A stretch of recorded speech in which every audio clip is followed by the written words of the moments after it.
Welcome AI community with no borders. I'm thrilled to see these great numbers of participants from over 80 countries from all continents, from across Europe, US, South Africa, Somalia, Nigeria, Israel, Bermuda, Dubai, Singapore, Botswana, Turkey, Chile, Ecuador, Egypt, Indonesia, Ghana, India, Venezuela, Uganda, Zimbabwe, Pakistan, Japan, Jordan, Guatemala, Australia, New Zealand, Peru, and many, many more. Where are you located? Let me know in the chat where you are joining us from. Last month, we had a terrific event about how AI fosters primary and secondary sectors. Thank you once again for your great feedbacks and comments on social media as well as via email. You guys are just energizing us. At this CognitiveVirtual, global AI experts and leaders take data and AI and the human factor under their magnificent glass, and through transparent knowledge and experience sharing will shed light on topics around data governance, renewed AI-driven business strategies, and data literacy. Data and AI, how to make this marriage work. All of you have your own experience about partnership, engagement, and marriage, and know about the great highlights as well as the pitfalls. So today we want to discuss the interrelation between data quality, quantity, accessibility, and literacy, as well as technology and infrastructure, and how these components can be advanced ethically in harmony by the human being and translate into efficiency and productivity. Let us know your experience and opinions in the chat and contribute to this important topic. I want to give you a heads up for the grande finale. Do you want to hear about our global known Swiss Army knife that gets smart? Daniel Angerhausen, former NASA postdoctoral fellow, will talk about what makes or breaks the marriage, a Swiss Army knife that connects data and AI. So ensure you remain behind the scene to say hello to you. Yes, hello. Hello. And I see here, I would like to see more of the symbols to meet you again in the physical world. We all looking forward to meet each other, not only virtual, so in real life, in physical. This is a symbol from the last years where we gathered all these labels. So let's hope that we can meet each other again. Definitely. This is our intrinsic wish for all of you, with all of us. Now, marry or not, this is the title of our opening keynote by Ricardo, who will kick off our event. Ricardo, you are an engineer and neuroscientist passionate of responsible development and society impact of technology. Your work is focused on fostering research and innovation in emerging technology towards the benefit of society. You're the head of CLARE, the Swiss office of the Confederation of Laboratories for AI Research in Europe, as well as senior researcher at the Zurich University of Applied Science and associated fellow at the Geneva Center for Security Policy. In addition, you chair the IEEE Standards Association Group on Neurotechnology for Brain-Machine Interfacing and co-chair a IEEE workshop group on recommended practice for organizational governance and AI. Dear Ricardo, it's our great pleasure to have you kicking off our Data and AI event, How to Make the Marriage Work. The stage is yours, Ricardo.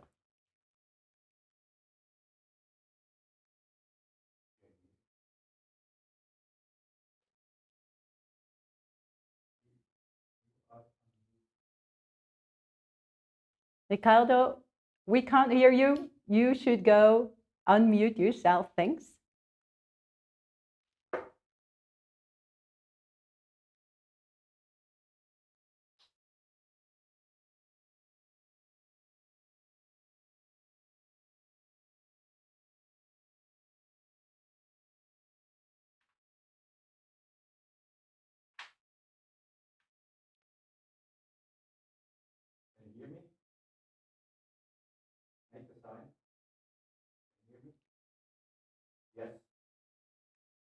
Okay, at least Ricardo can hear us. We can't hear him yet, so we will work on that.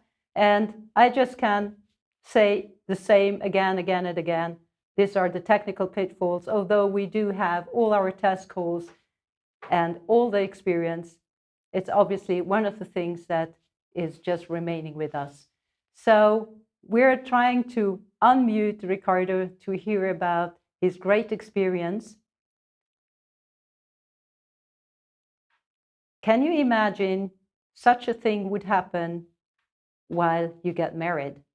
I mean, that would be so embarrassing, standing in a church, in a synagogue, in any kind of house where you can get married and people just don't hear you.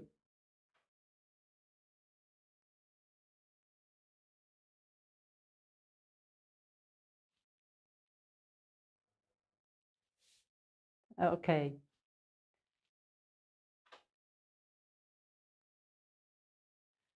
So in the meantime, trying to solve the first technical pitfalls, I think. It's working now. Now we can see Livia, at least I can. Oh. Back office. Hello. I can hear screen. Ricardo. Can you Okay, hear me now? perfect. Let's see if it works now. Working? Perfect. Okay. So it seems that now you can hear me in the end stage. So yeah, these are part of the struggles we face often with technology, and it not only happens with video conference systems, it happens, of course, with AI and data. And I would like first to thank SwissCognitive for inviting me, for giving these opening remarks, for the wonderful panels that will come after me. I will try to keep it short with some thoughts about this marriage between AI and data. And the analogy of marriage is it's a good analogy in the sense that AI and data, they are in a very close relation, but at the same time, both parties have specific needs and characteristics, and we need to take care of that. Otherwise, we can end up in a codependent marriage that we know they are not healthy. And when we think about AI and the relation of data, one important point to think about is that there are many definitions of AI, but all agree that it requires data.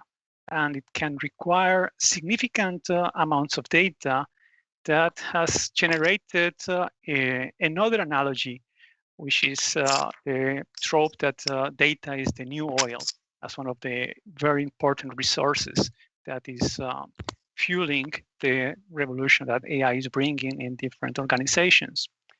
However, there are certain limitations to this analogy because data in itself is not necessarily a non-renewable resource. So we can think about other analogies, and if we go to different scenarios, we can hear things like data as the new air, as the new drug, and I even heard about data as the new plutonium, thinking about the impact that it can have. But all these different analogies, when we think about what can we do with the data, especially combined with AI, make us realize that data can be seen as a common good, can be seen as an asset, can be seen as a commodity. And overall, it can mean different things at the same time to different stakeholders. And therefore, as an organization, we need to think about what is our stance with respect to the data, how do we define our relation to data, and how are we going to exploit it?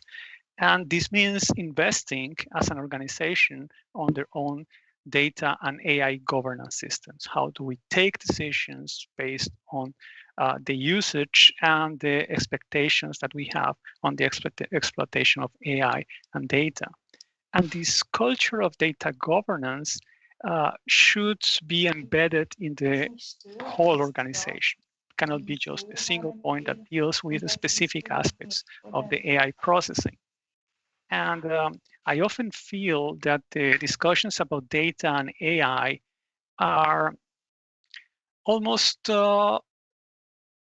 centered around the algorithm training and the classic trope of garbage in, garbage out, and the effect that data bias may have on the algorithm performance. And this is of course importance, but the relation between AI and data, as in any good marriage, goes beyond that, goes beyond a single point. And this is a relation that needs to be entertained throughout the entire AI life cycle, from the ideation to the development to the deployment, maintenance, and even decommission, so that the organization has put in place elements that allow it to do continuous risk monitoring about this marriage between AI and data, to ensure that the data and systems are resilient, are scalable, and are correctly addressing ethical and legal, as well as social implications of their use. And we're going to hear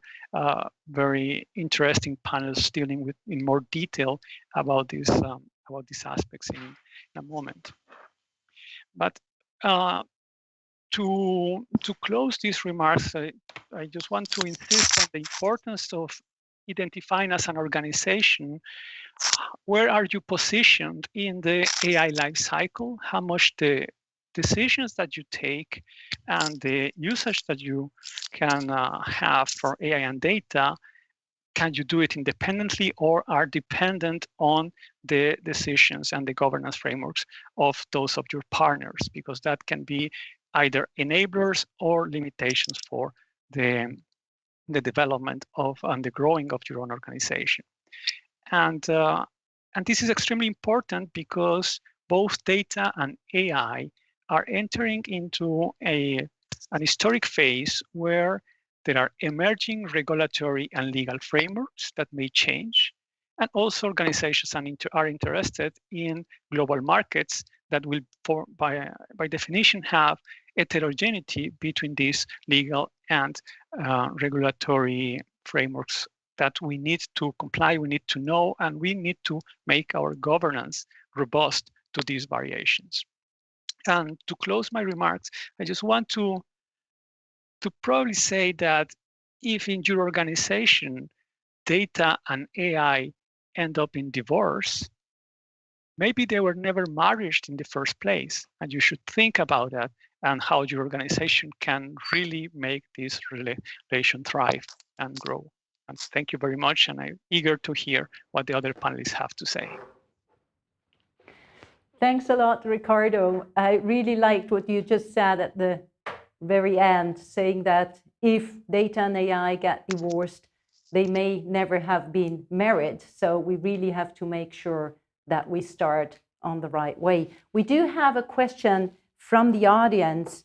Ricardo, can you talk to us about the importance of variety of data sources? Yes, diversity is always an asset in an organization. And it has been commonly discussed in the way the teams are built, the way the systems are evaluated, but also on the sources that we have and the reliability that we have in these sources.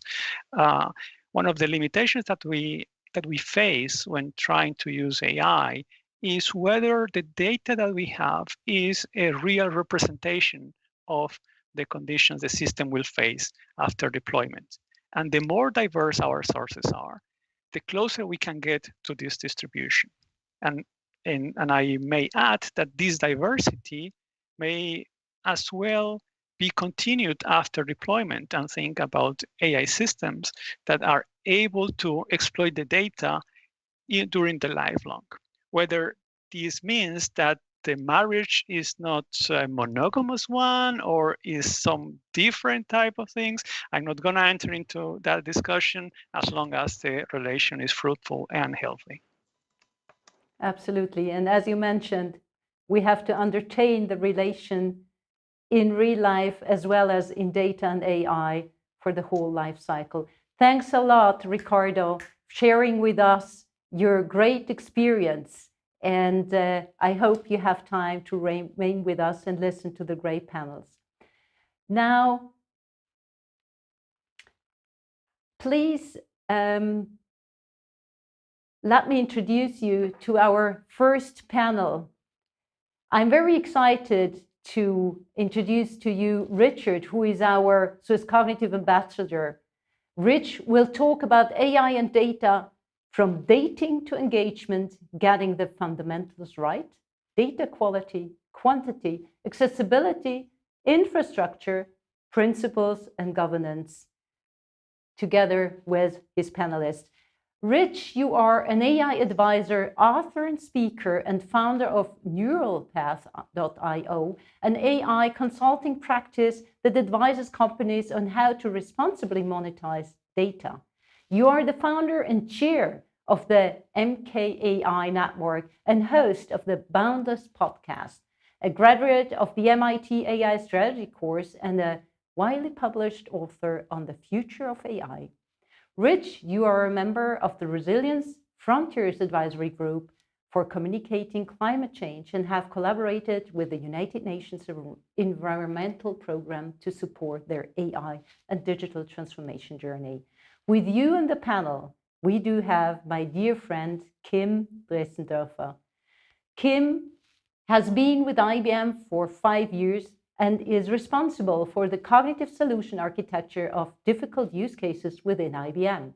Kim, you are specialized in data science and machine learning, but also likes to develop sensoric to improve the overall performance of the team sports. You are the founder of A Woman in AI initiative, a platform who showcase inspiring female leaders in AI. So to all great AI women out there, feel free to reach out to Kim and collaborate. Now, please welcome with me one of our SwissCognitive friends from day one, an incredible AI thought leader, Eric Nygren. He holds a Master Science in Theoretical Practical Physics and a PhD in Computational Neuroscience. He has worked on mathematical modeling on the brain, deep learning, and traffic simulations at Swiss Federal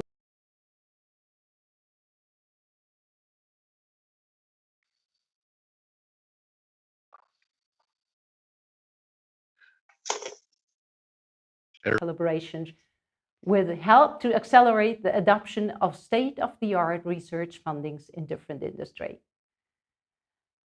Sebastian, it's a huge benefit to have you with us on this panel too. You are a fellow of the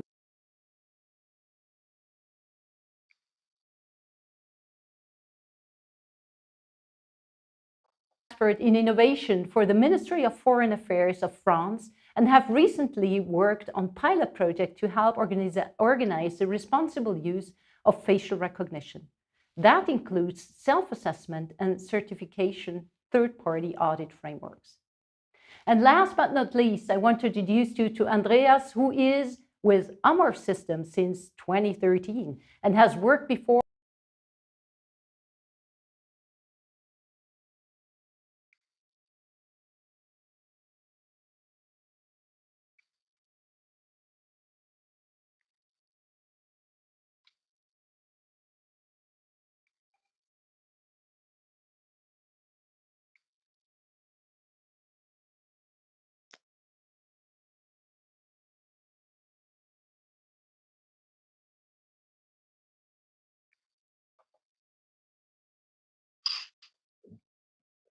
Okay, wonderful. Great to be here. Thank you for those wonderful introductions. As you can see, I'm in good company. Dallas very kindly mentioned that I do meet with the UN, but rest assured I keep my mouth shut. I've actually yet to speak in that meeting because I don't want to open my mouth and prove that I'm in the wrong place. But it is wonderful to be here, and we've got lots to talk about. We are the first panel. We're on the fundamentals. And I think it's amazing that we're sitting here on some kind of like rock amphitheater, maybe hew out of the very stone that surrounds us.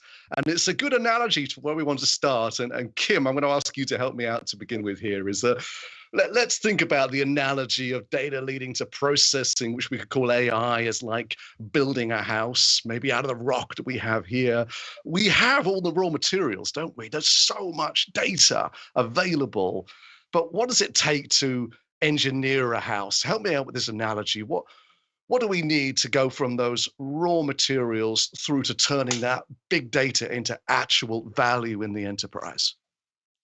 So, I mean, you started the right way, right? It's building the house, and every client we work with especially has all the different needs of how the house at the end looks like. And I mean, if you think about the complexity, and I like the analogy of like building the house itself, because you do need different materials, you do need different people who are specialized in different content and who are also like able to at the end build it the right way. And especially when we talk about AI, I mean, if you go a little bit lower, I kind of compare it always to like building a Lego house, right? Every little piece, every little stone you have is a different microservice you use to kind of combine at the end and build a unique solution. So your house at the end actually fits the needs you want. Yeah, I don't know, like a bigger living room because you have a lot of unstructured textual data. So that's a whole different area you got to focus on if you just like kind of work on visual data. So it's quite interesting, and it's especially with the amount of data we have. It's like you gotta start at the bottom, gotta figure out, okay, what is my solution at the end? And it's not only AI. If you open the AI box, it's many different microservices at the end you got to find and use in the right way to like just build the house you want. I mean, that's quite a fun thing because you can use your creativity at the end to build something completely unique.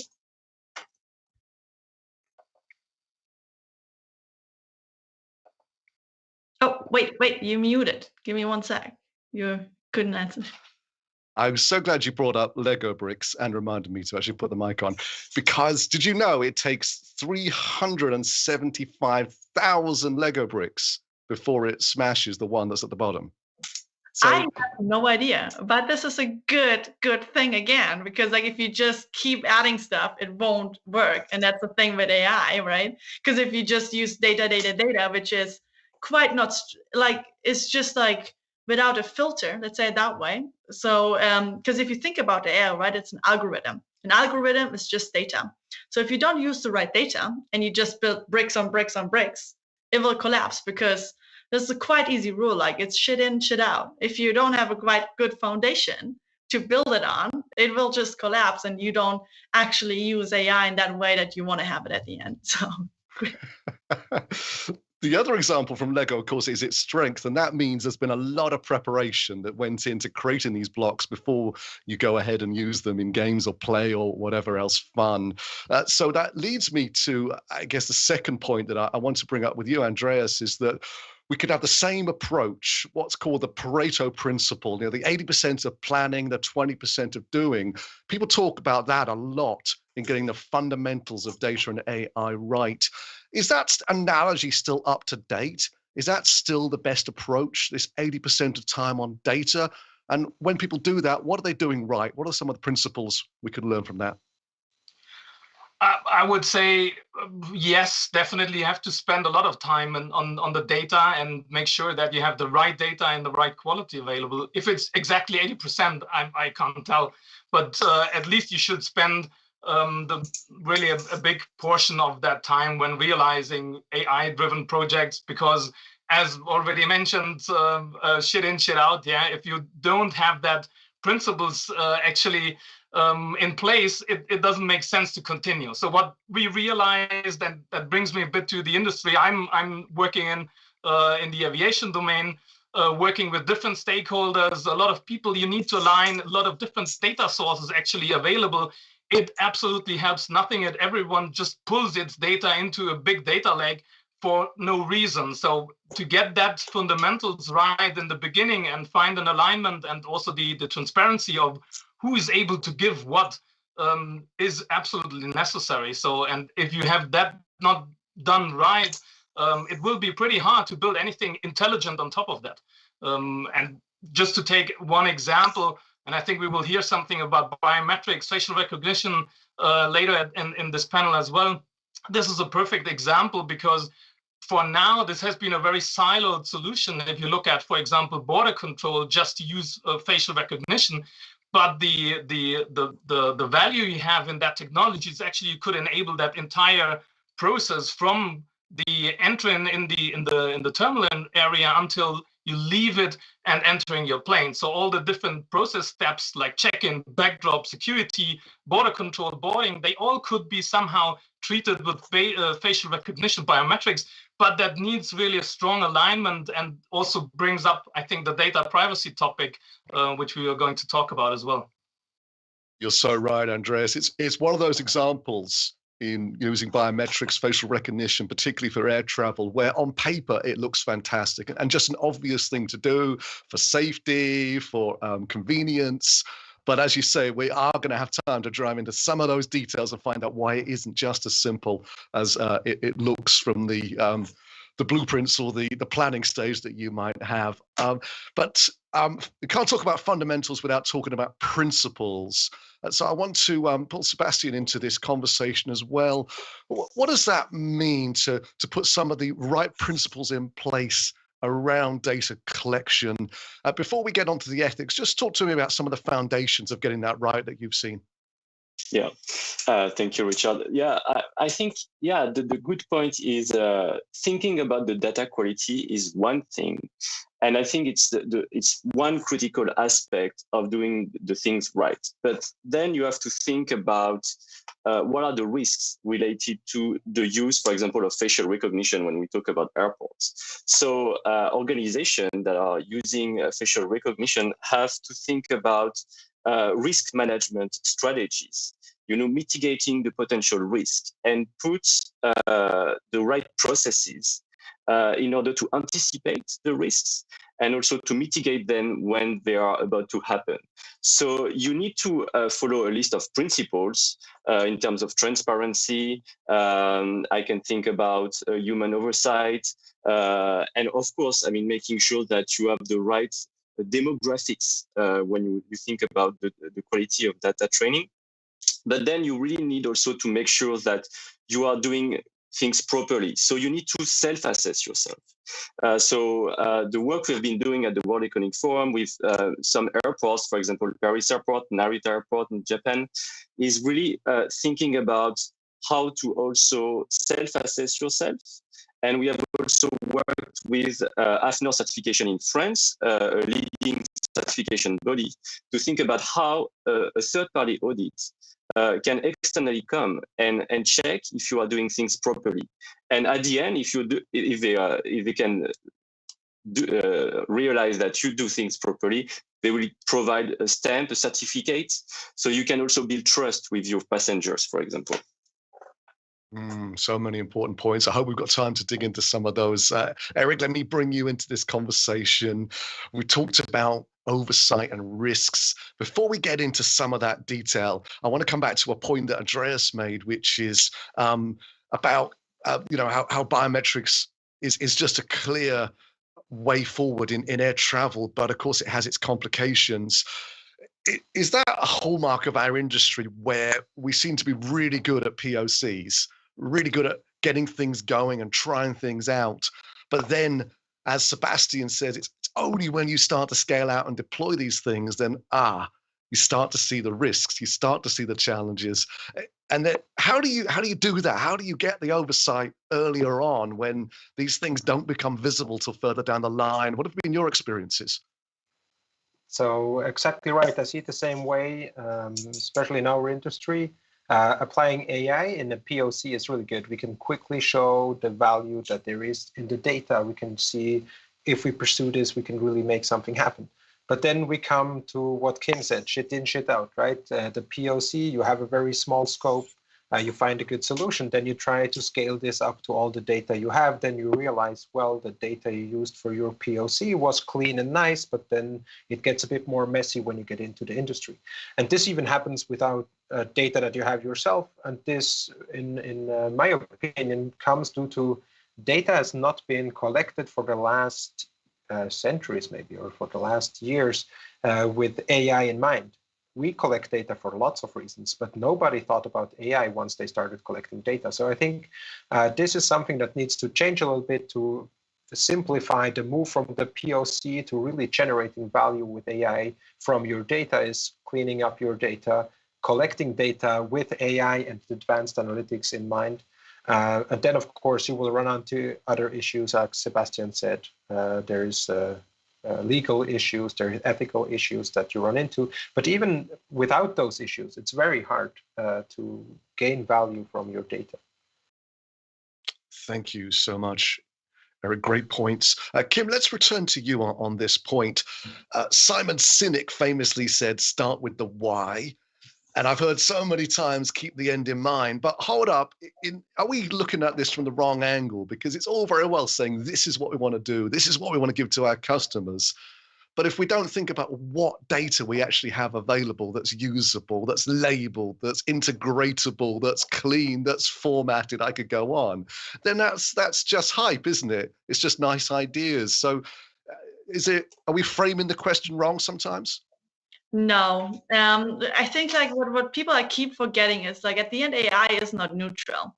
Whatever data we have is just a representation of the past, right? Does it fit actually the future needs? Probably not, because it just like hasn't been built for that yet, or the pure data is not available.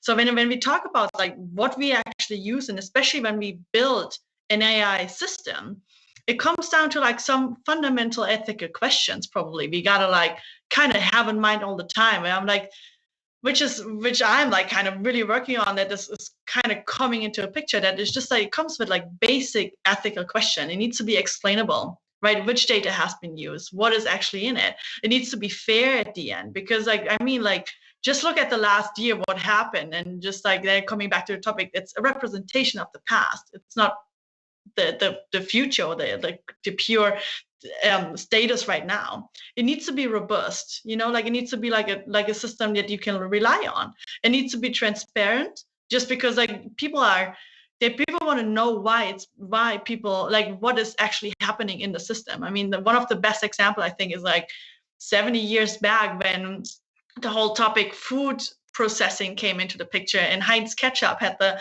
amazing idea to just make a transparent ketchup bottle, and out of sudden everybody used it because people see actually what's in it. And that's I know it's a simple example, but that's what you got to do with the data too, and the algorithms itself. And then obviously you got to make sure the privacy rule is there, because at the end the AI system must prioritize the consumer and the safeguard of the consumer like privacy. And I think if you rely on these kind of principles, on these like 5 pillars, then you can work on something that will actually be good at the end. And then obviously quality. I mean, as Eric mentioned, if we don't focus on that, and I mean, you mentioned at the beginning, 80% of the data we have right now in the internet is unstructured, and it's going to be way more. But it's all not usable data. And then I'm coming back to the topic. I mean, it's like I can talk for hours about this. That it's like past representation, like what do you want to achieve, like who do you want to represent at the end with the data? That's a fantastic answer, and you didn't take my loaded question either of trying to take you down a particular path, so I love it. Thank you so much. Heinz also tried to get ketchup to be one of the 5 a day, let's not forget that, for the fruit and veg, which is a long shot when you look at that sugar and salt content, but let's not go down that road. But what a wonderful comment about the data is just yesterday. Jack Ma famously said, we only have experts of yesterday, which I thought was a wonderful way to look at the world. Andreas, coming back to you, you gave us that idea earlier on about biometrics. And now since you last spoke, we've already had, risks brought up and safeguarding. It's an area fraught with risk, isn't it, to start using biometric data. When I have in mind this conversation, I'm thinking about just safety and security, but I guess there's more to it than that. But what have been some of the lessons that you've learned from a data perspective about how you do use biometrics and facial recognition in air travel? So let's say that the lessons learned not only related to biometrics and facial recognition. I think one of the major topic in that domain is, and I think it was already mentioned before also by Sebastian, doing POCs or let's say siloed solutions that cover a specific process is an easy step into that. But when it comes to scaling up, actually you will face that there are a lot of regulations out there, and actually entities out there that let's say will bring regulations into play. So you can't just do everything like on a playground as you would like to do, saying, okay, we have some nice technologies out there, let's do it. It's an regulated area, and it's good that it is like that, let's say, because we want to keep air travel safe, yeah, for everyone engaged. So there needs to be that mix of how to bring innovations into an area, into a regulated area as well, and how can we combine actually that and make sure that regulators don't over-regulate and keep down innovations and new technologies approaching, but also on the other side that startups and SMEs don't lose their breath on that way going towards an established solution. So this is one of the different solutions or customized solutions. So that's the, let's say, the two-folded thing that we are currently facing, at least in air travel. Andrew, stay with me for just a moment longer. Now, you can opt out of this question if you'd like, if it's too sensitive. But that famously, there was Clearview AI that scanned millions of social media profiles and then created a database which is now used for law enforcement officially and not law enforcement unofficially, if you read some of the blogs. How does a company like yours decide on an ethical stance on that? Because on one hand, you might think, we don't like the way that this database has been created, but on the other hand, this could save lives.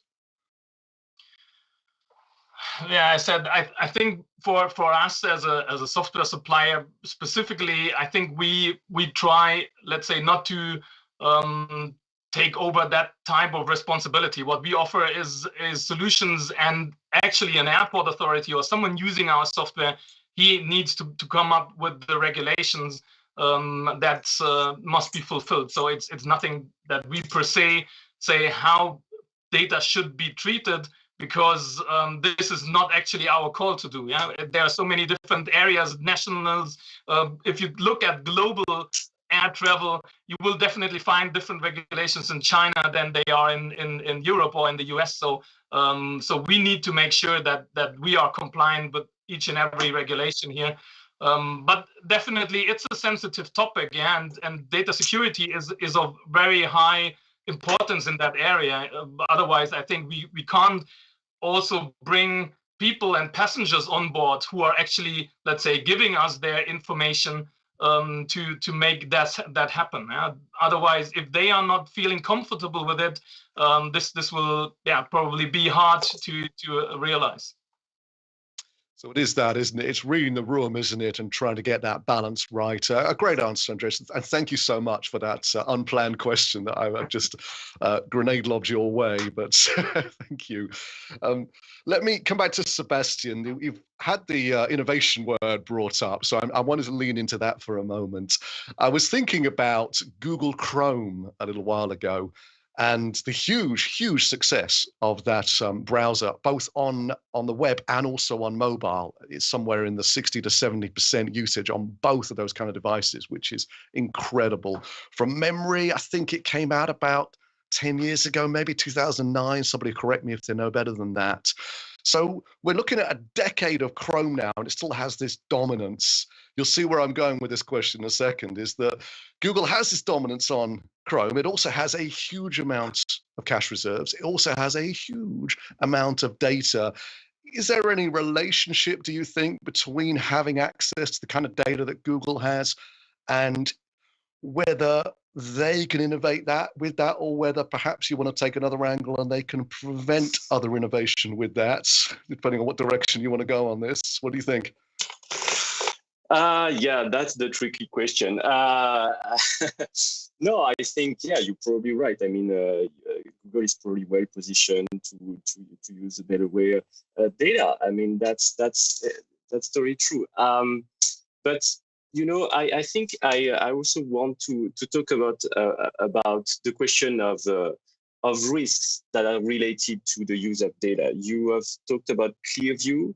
Clearview, to me, is really like the bad player. I mean, I'm really confident to say that publicly. I mean, and I've been working with the World Economic Forum with some of the players from Interpol, the Police of the Netherlands, a UN agency, a UNICRI, on building principles for the use of facial recognition for law enforcement investigations. You know. And so when we look at these kind of players, the principles that we are building, and we will publish that in a couple of months, the principles we are building are really intended to make sure that when it comes to the use of facial recognition by law enforcement, we do things properly. And in a sense, when I think about Clearview, making sure that we don't use Clearview, because that's the wrong path forward, you know. So at some point, yeah, when you see big players that have so much data, I mean, Clearview, it's like billions of images collected unfully on the web. I mean, people didn't provide their consent to be in this database. It's public on the web, that's right, but it's not like they haven't given their consent to be in this Clearview database. Okay, so in this kind of situation, I think we have to say no. And GDPR, I think, is already strong enough to prevent that from happening. But with the EU regulation on AI that is coming, I think it's going to be a second law that will prevent that from happening too. So, so we have in Europe, at least, we have some rules, GDPR already, the AI rule, that are going to protect citizens from this kind of risks. Thank you, Sebastian. Very interesting. Quick word on the latest document from the EU. Are you pleased with what you're seeing in there so far? Yes, we are pleased because what we see is that I think they have struck the right balance between the need for innovation in Europe for tech players, but also setting up the right level of regulation. So what they have done is that they have taken this risk-based approach, and depending on the risks that of the technology you're providing, the level of regulation will be different. So there are like what they say unacceptable risks, like social scoring, for example, that won't happen. And then you have what they call high risk, like, for example, the use of live facial recognition in public safe spaces used by law enforcement. That is considered as unacceptable unless you use it in specific instances, like, for example, looking for a terrorist, for example. And in this case, you will have to go through a very high level of regulation. But then when you go down and your risk, I consider as medium or very low, the level of regulation is, in this case, I would say, much lower. And the burdensome of this regulation is, I think, totally acceptable. But what the EU says is essentially when the technology may affect individual life chances, like, for example, think about college admissions, think about like hiring processes. In this case, it's high level risk. And then, yes, you need to go through the regulation and self-assess yourself, essentially, to prove that you respect the principles of the EU regulation. Thank you. And just one last thing, and then I'll come to Eric again. In that document, do you think there's enough understanding and focus on data collection, or do you think there's too much focus on the models and the actual algorithms? I would say it doesn't necessarily focus so much on data. And I think the main reason is because you already have GDPR in place. And so what actually I think the Commission wanted to do is refocusing on the risks and the processes to mitigate the risks. So regardless of the quality of your data, they talk about data, but they really insist on the processes that will help mitigate the potential risk of your technology. So they really put the focus on what we haven't necessarily talked so much, which is your technology. You can have like a very, let's talk about facial recognition. You can have like a very good performance of your system, but have you considered all the risks related to your technology? So it's more like thinking about the use cases rather than the performance. And I think that's a good thing, because on the long-term perspective, you have to, what really matters to me is like the risk to the citizens. And thinking of that, I think that you are better protected as well if you go this way. So more processes, less data. Yeah. Thank you so much. We're into the quick fire part of this session now, because we are coming to the last few minutes of it. So let's see what else we can squeeze in before we run out of time. Eric, we were presented the darker side of data collection there with Clearview AI, and I do share Sebastian's thoughts on that.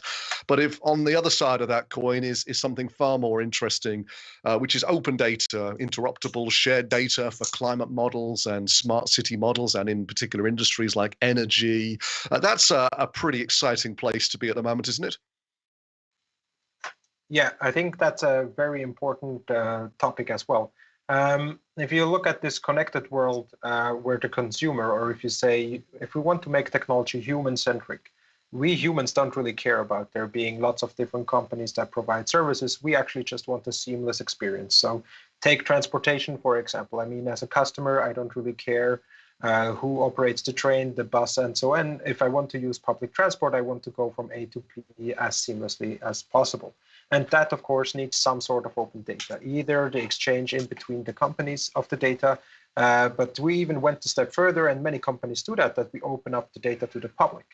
And what we have seen in the past, and we hope to see even more in the future, is that we actually get two dimensions of benefits out of that. So one is for the customer themselves. We get, for example, a new timetabling app happened because our data was open. A software engineer was clever enough to make a better solution than we had, so we adopted it. So we helped the customer get better insights and better products and easier travel.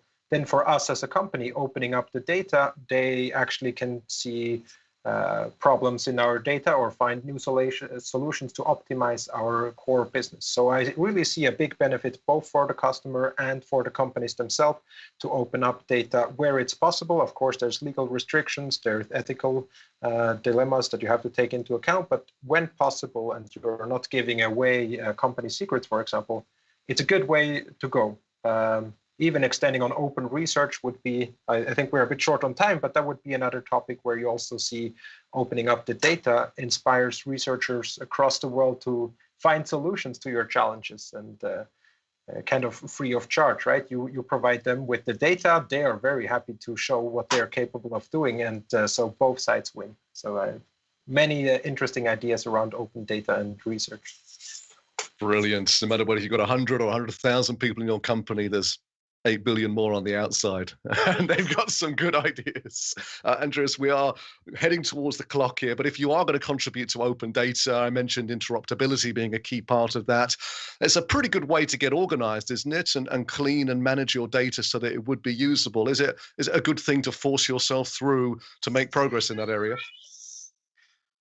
I would say yes, definitely. That's a good step ahead. And I think it would even also push on another level, because what we see right now, or there's a saying, let's say in the industry, that every airport is unique. Yeah, why is that the case? Because the technical infrastructure, all the data sets, everything is very special. What we need if we open up data is also to standardize actually the way how we provide data. And this is a very important step that industry is currently really in progress of standardizing even more the open APIs and data sets they are providing, because then we would be able to establish solutions that are reusable, and we can really help even more clients with the same amount or the same data sets behind. So this is some of the topics that I see goes somehow hand in hand with the open data topic. Amazing. And a quick word on competitive advantage. Do you, like Eric, echo concerns about opening up that data, or do you think the bigger picture now is becoming clear?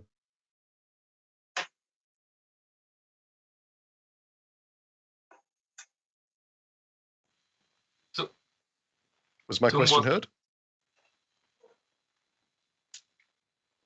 Are you there, Andreas? Kim, let's come to you for what probably will be the final word in this. We've talked a lot about the fundamentals and taken an incredible journey over the last 20 odd minutes to explore so many things in such a short space of time. And I'm very pleased we've done that.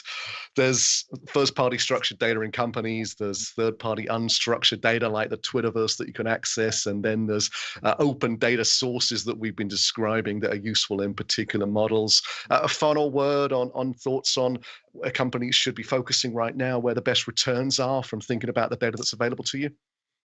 I mean, especially a topic like open data availability, open source resources. I once heard like a really nice quote. It's like, let's just give them the tracks for the train and let them focus on building the train so they can build the fastest train so they don't have to build new tracks. I think that's something that kind of comes to that, and like using all the data which is available and obviously using it in the best way. So I'm coming back to the ethical topic because that is at the end crucial, making sure that everyone who's using the data has the ethical background and knows exactly what he's doing and what impact he might have, or she, sorry. And just like this is something I think that needs to be also focused on, and right education, not only on the data science and the computer science and the data perspective, but actually also on like being a good human and being aware of what might happen with the data and being aware of what impact they might have. Wonderful. Last word for you, Kim. So that's always good, isn't it? And I've seen some of the work that IBM is doing in explainability, and I think it's brilliant. So congratulations for that. And there's others as well, of course. And I could talk to each of you for about 2 hours on this subject. So I'm had to make the most of you this time. But Sebastian, Andreas, Kim, Eric, incredible to get your different perspectives from around the world, different kind of companies, different backgrounds, different careers, but we seem to have found some common ground as well. So I'm very, very grateful for that and for spending some time with us today. I don't know how we're doing on running the clock down, so I can maybe just throw the last word to somebody if we've got 30 seconds left, something that you want to add. Sebastian, a last word from you? No, I think it was a great conversation. I think now companies have to get ready for the EU regulation. They probably have to think about maybe having a chief AI ethical in their company to anticipate what they need to do. I think that's probably the next big step they might think about now. You're opening up a whole new conversation, so we'll have to pause there and hand back. Dallas, thank you so much.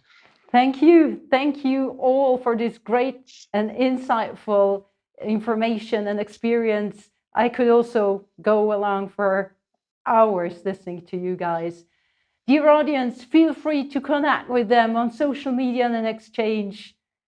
Now let's switch to practical insights and getting the basics right with Marcin, who will talk about AI and data marriage fundamentals, key elements of making it work. Marcin, you are the founder and CEO of Unit 8. Your company is bringing world-class experts with a proven track record in the AI and software engineering to solve problems for industries that will experience the most significant breakthroughs in the next 50 years. Hey guys, I'm gonna get 50 in 3 days. I know what that means. You are former visiting lecturers at the University of St. Gallen for the EMBA and the Certificate of Advanced Studies in Digitalization. Before that, you were head of networking intelligence and head of big data and business intelligence at SwissCom. You completed your PhD in the domain of data mining and machine learning in the context of IP networks and intelligence. Marcin, the virtual wedding stage is yours. Welcome. Thanks for having me. So let's get the slide deck on. Yeah, perfect. So I will be now holding 3 objects in my hands. What you see here is a potato chips, a bottle of perfume, and set of pills, medical pills. Again, a chips, bottle of perfume, and medical pills. So what does these 3 objects have in common? Well, they are all 3 consumer objects. But what is quite interesting and less known fact is that increasingly AI is actually helping in various steps of production of those objects, right?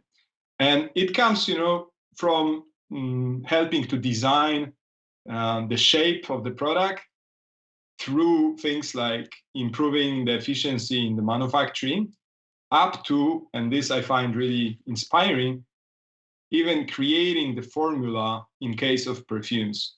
And those are all public cases. You can Google details of those in just a couple of minutes. So this is all great, but if we look a little closer, and now I would like to show you some more details of those cases. If you look at the whole value chain of production of a product like a chips, there is R&D part, there is a product development part, manufacturing, supply chain, finance, legal and compliance, there is point of sales, there is IT part. If we look at the impact where analytics and AI had in this value chain, it was quite isolated. In this case, this was R&D. And then if we look at the perfume, this was the case where the product was actually designed. So the formula was designed with help of deep neural networks. Yeah, stunning example, absolutely great. However, still, this is just the piece around the product. And if we look at last example, and these are the pills, in this case, AI and analytics helped in the manufacturing space. Amazing case, because we saw ROI of nearly 15x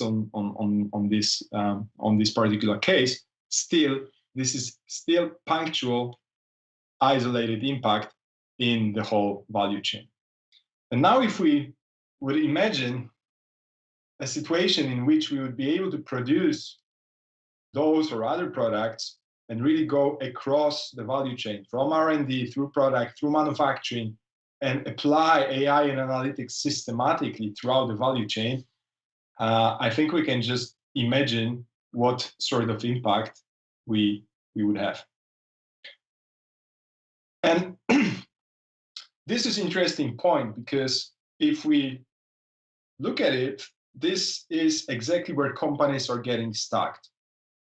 So it's relatively easy to start off with POCs, experiments, or even these very impactful cases in isolated part of the enterprise in one corner of the company. But it's much, much more difficult to then get from this level to really systematic use of the data throughout the whole value chain. So why is that? Why is that the case? And why scaling analytics is so hard? Well, there are a few reasons, probably many more, but I would like to enumerate just 3. So challenge number 1 has to do with the way the companies are set up. So if you look at the typical organigram of a company, it might look somehow like that. This is, of course, a bit of exaggeration, just to illustrate the point, but still many organizations are working in a very rigid structures that are very hierarchical, very silo-oriented, and it's no surprise that using data across those silos is very difficult.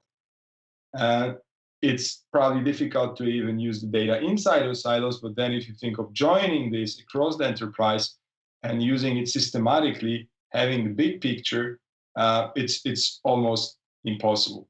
And of course, it has to do with the processes, it has to do with the organigrams, but it has to do a lot, I think, with the culture, with the way of thinking, and with the ways of working. So this needs to change, and there are at least a few companies which are going in this direction.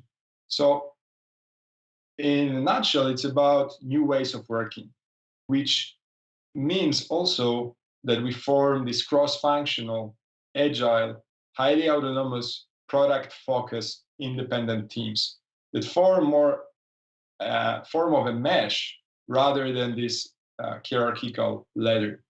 And this allows for a few things. This allows for reactiveness. This allows for agility.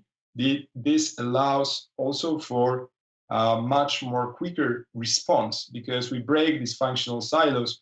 We almost have small sub-companies inside the big enterprise, which can be responsible for the whole value chain from the design of the product through its launch. And this is very interesting space, because we are seeing a number of these biggest companies we have in Europe and globally that are really making this transition from very hierarchical structures to these new ways of working, which are much more distributed, much more autonomous, much more agile. And this, of course, has obvious impact on the way that analytics can be done, and it is a big enabler for analytics to flourish. So this was challenge number one, and talking about challenge number two, it has to do with the way our analytical infrastructures have been built. And so far, the analytical infrastructures quite often tend to be monolithical. But if we look at evolution over the past several decades, I would talk about 3 stages. So this is the first stage, probably a couple decades ago. I would call it the pre-data warehouse, pre-data lake stage. So you have these various operational systems that are spread across the modern enterprise. And if any, analytics is done locally in these different silos. In the next step of the evolution, we went to this data warehousing and then later on data lake paradigm, which is essentially saying we're going to put a monolithical on-prem infrastructure that will collect the data from these various systems, will historize it in a centralized way so that we can then further use it for business intelligence or for artificial intelligence, machine learning type of cases. And it had achieved a lot of success. However, its problem is scalability. So it scales to a certain extent, but if you go above certain critical mass and you want to bring more systems in this central paradigm, it sort of breaks. Which brought us to the new trend, or the new old trend, which is by some called a data mesh. So in this case, what we are doing is we are building analytical capabilities in different parts of the enterprise, and we allow different vendors, we allow different technology stacks to be used.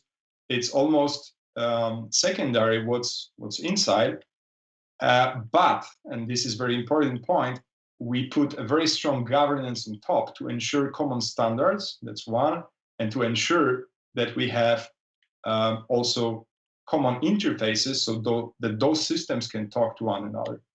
And the reason for doing this is twofold. So first of all, the monolith doesn't really scale. Second, the needs are so heterogeneous that it's almost impossible to have a single stack that would solve all the problems or would have all the answers. And very importantly here, also with this transition from monolith to the mesh, what we are doing quite often is we are seeing a transition from the on-prem to the cloud.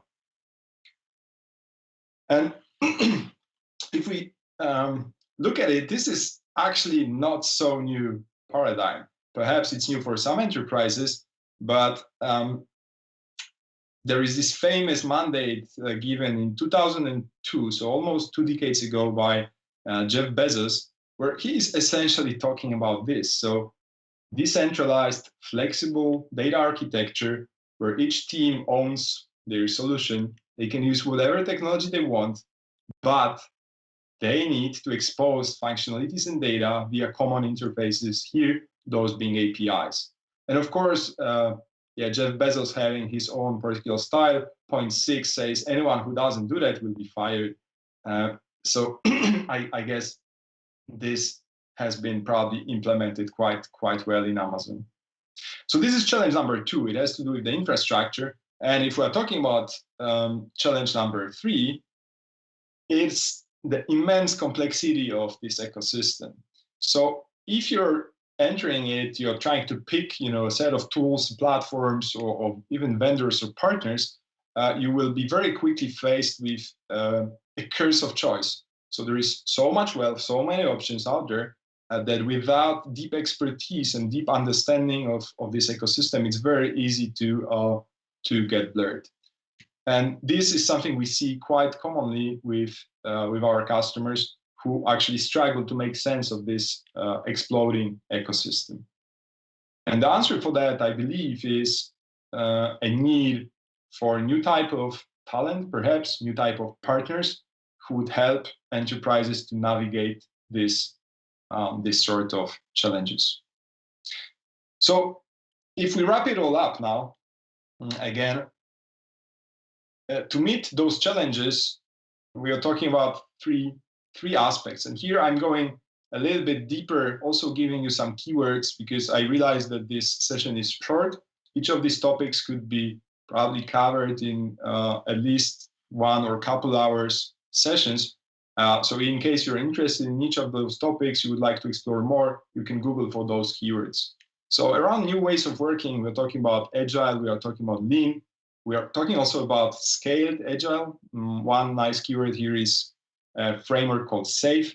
This allows enterprises to apply agile really at the scale of thousands or more even engineers, or methodologies such as MLOps, which is bringing essentially some of the methods from the development of software to operations of machine learning algorithms, again, aiming to bring them from POCs and toy examples to something that would really scale at enterprise level. When we're talking about this analytics and infrastructure, data mesh is obvious keyword to look for. Cloud and multi-cloud setups, this is, I would say, important and also increasing trend. More and more we see companies looking at the setups where multiple vendors, multiple cloud providers are brought together to basically solve problems, and enterprises need to find ways to combine those cloud solutions together. And around talent, obviously, digital natives, data science, data engineering are a few things that I would advise you to look for. And if we wrap it all up, coming slowly to the closing comments of that session, the question is, why are we doing all that? Or is that really worth it? And for that, I would suggest we look at the next slide. Yes. So this is a list of top companies in US in 2008. And the blue ones are the digital companies. If we look at the year 2018, I think the picture is self-explanatory. This is what happened just in a decade. And I think those companies are obviously doing a lot of things great, but I think their success is also by large factor attributed to the way they deal with the data, their ability to do analytics and machine learning at large scale. So now the key question is how the list will look in 2028, and what can we do about it to make sure that this list is perhaps a little bit more diverse than the one from 2018. And with this thought, I'd like to thank you very much. And I'm happy to answer some questions if there are any. Thanks a lot. It was great to have some practical experience shared by you, Marcin. Yes, we do have some questions, and one of it was you mentioned that you ensure common standards. So what kind of standards are you using? Mm-hmm. Well, we are advising companies to set up those standards. It's a whole topic of governance that is very broad, and this starts with certain standards around data quality. This has to do with standards around the way the data is being exchanged. This also has to do with some common tools, such as data catalogs, data lineage tools that allow the enterprise to basically harmonize and homogenize this otherwise, I would say, seemingly chaotic picture. Great. Okay, thanks. Now, thanks a lot that you have been with us and my pleasure. sharing Thank you your very much. experience, and hope to see you very soon in person, Marcin. Now we are coming to the next panel.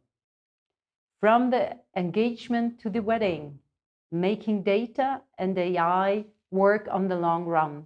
Renewed AI-driven strategy, our next panel, chaired by Maria. Maria, you are a global strategic leader and business transformation specialist focusing on long-term value creation and sustainable growth. Founder and CEO of Santa Catarina Consulting. You work as a catalyst for positive change with a highly qualified team in a diverse range of international businesses alongside the CEO, senior executive, and the board of directors to unlock the full potential through leading innovation and realizing the desired impact of their digital business transformation programs. Maria, you also enjoy learning new forms of dance and material arts, currently learning Brazilian capoeira, and I must say, wow, really cool. With you on the panel, we have Michael. Michael, who is an executive with wide international expertise.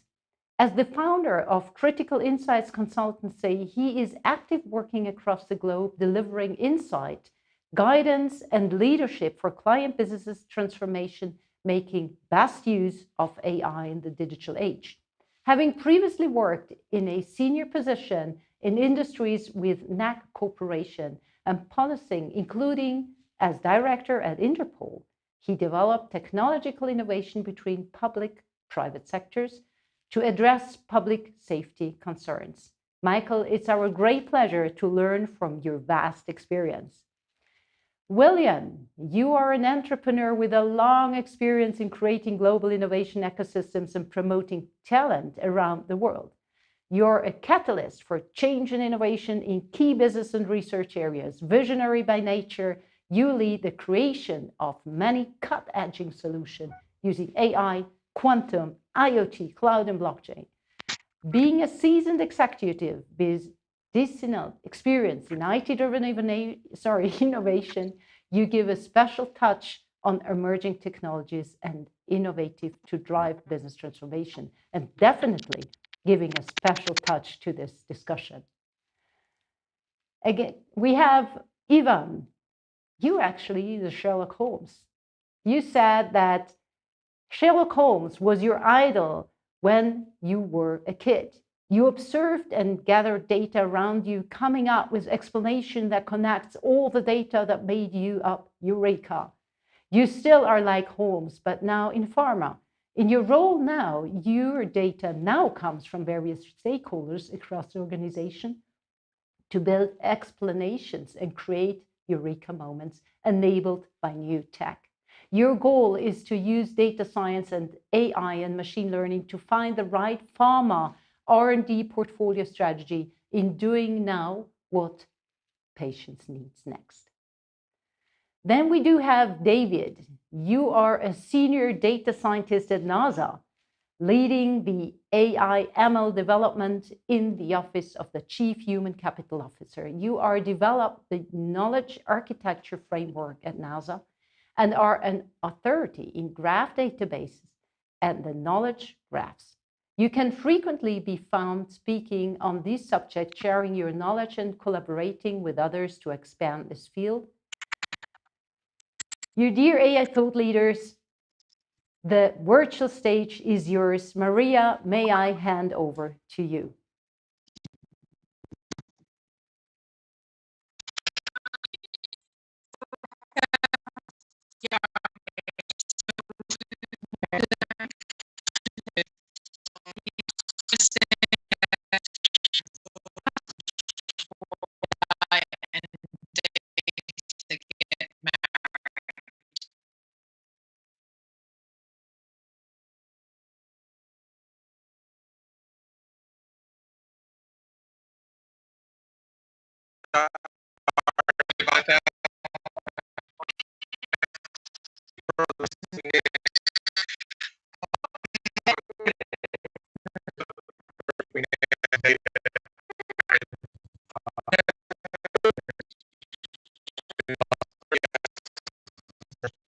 Also has to be a good communication, a good dialogue between the two. And what I say there is because data can be really used for many multiple things, especially when we start talking about analytics of any type. One of the biggest communication barriers I've seen in many organizations is when they start talking about doing analytics and the use of data, they don't really understand what data is necessary for different types of analytics. So when we talk about descriptive analytics, when we're just doing basic summary statistics, that's a different type of data that's necessary for that as far as the amount of data, because you can always describe any level of data. But when you're really thinking about AI and artificial intelligence and looking at the predictive capabilities of that, you really need to have a good understanding of the data, a wide understanding, but a lot of the data, a lot of the background of that data to really be able to provide those great predictive results. So really, it's a question that we're not, I mean, the users are not so well prepared, so they don't really know how to handle it. Is that what you're saying? To a degree, the users, the organizations, they don't really understand. Well, and it's not to their fault. This is such a relatively new in technology standpoint of what the capabilities we can do with AI. People really need to understand not only its capabilities, but what it takes to really drive those capabilities to fruition for an organization, and how to make those connections. So that marriage really includes not only knowing each other, but also knowing the extensions, the in-laws that if we're using the marriage term, such as IT and data governance, making sure that those in-laws are also part of the marriage and supportive of the marriage as we try to join the two together. Well, exactly. I think that's the thing. Mostly these things are looked at in isolation. There's no kind of connecting the dots. So, I mean, governance is a big thing at the moment. And do you want to sort of dive into that a little bit more? Because data governance is particularly, I think, on the board agenda at the moment. I totally agree with that, Maria. The data governance for many organizations is lacking, at least in my experience and what I've seen over the last decade or longer. And it's not so much that they haven't tried, it's they really haven't developed the accurate roles and the processes that it takes. Too many times we put band-aids on these things. So data governance really requires a good understanding from a high level all the way down, such as master data management. You have to understand exactly how your data is thrown out there and how you're going to store it, as well as the metadata associated with it. But you also have to have good data governance. And the data governance comes in by understanding the roles that apply to that data governance, such as the data owner, the data steward, the data analyst, the data engineer and architect, and data scientist. All of them have particular roles in part of the governance to make sure that process works cleanly. And too many times, again, they're not talking to each other appropriately, and it causes issues in the results that we see out of the analysis. So really, I mean, it's a question of what? Breaking down the individual pieces, deconstruct before you can reconstruct, as it were, to build an appropriate governance framework? Or is it too much rigidity and only focusing on compliance, legislation, regulation, rather than actually thinking to flex a little bit so that we can move with the pace of technology? No, I like the way you put it as far as reconstructing, especially for an organization like NASA that's been around for several decades, 60 plus years. We've gone through so many different cycles. We really need to start thinking differently. The paradigms have shifted of how we handle data over the years. but we really haven't changed the processes or how we think about it. We really need to deconstruct and really lay that framework and that foundation better to reconstruct and develop that house that we're trying to put everything into. So once we do that, then we can have seen the pipeline and utilizing the data across that pipeline. And for me, the pipeline is the IT infrastructure. They're responsible for moving the data from one area to the other. The data in itself is responsible for how to store it, how to analyze it, and what we're going to utilize for that. So doing that reconstruction would get everybody on the same page. Yep. So it's kind of like a systemic and a structural, let's say, problem that we need to deal with all in the same time. So, all right. So we've counseled. We know what we're going to do. So, what's the best way to actually organize this then? Best way to organize. So, again, you need to really look at your roles for what's being done. So when I talk about roles around data, we're looking at, again, the data owner. They really have to understand their own data, develop their standards for how they're going to utilize the data, the metrics, and really catalog, catalog and organize those metrics that are around what they're trying to do with it. Somebody has to own that responsibility. Too many times I've seen where we're providing analysis with similar name measures and metrics, but they're calculated in so many different ways. That is data owner's responsibility to make sure we're utilizing the same backend or the same calculations for how we're going to do that. Then you've got to go to the data stewards who are going to actually utilize those measures and work on the process, and they have to work again with the data engineers and architects to make sure that the data is available in the right formats to make it easier for data scientists like me to actually pull the data out and use it. We spend so much of our time trying to clean and munge the data. It'd be a lot easier if we really thought through about how we're going to store this data and pull it out to make it AI ready, AI ML ready for analysis. Yes, and I think I'd agree with you there. So really, it's a question of thinking things through. So sort of what is the end goal, and then work back from that so that you can actually put in the correct stepping stones, right? So I think that would be the better way to do it. And I mean, in an enterprise, who owns it? Is it just the IT department, or should we be thinking more, CEO level and actually the entire executive team? That is a great question, and there's many different thoughts across that. Many organizations believe IT owns all of this. I think over the years that has changed, and it needs to change. Again, IT is really more, they're responsible for the operational part of the organization, and they've got to focus on that and get the data from one endpoint to another endpoint and focus on that pipeline. You really need, in many organizations, a chief data officer and probably even a chief analytics officer, somebody that's focusing on the data and how to utilize the governance, and then an analytics side that's focusing on how we're actually going to do the analysis. What is the pipeline, the workflow for the analysis, the different types of analysis we're trying to do. Yep.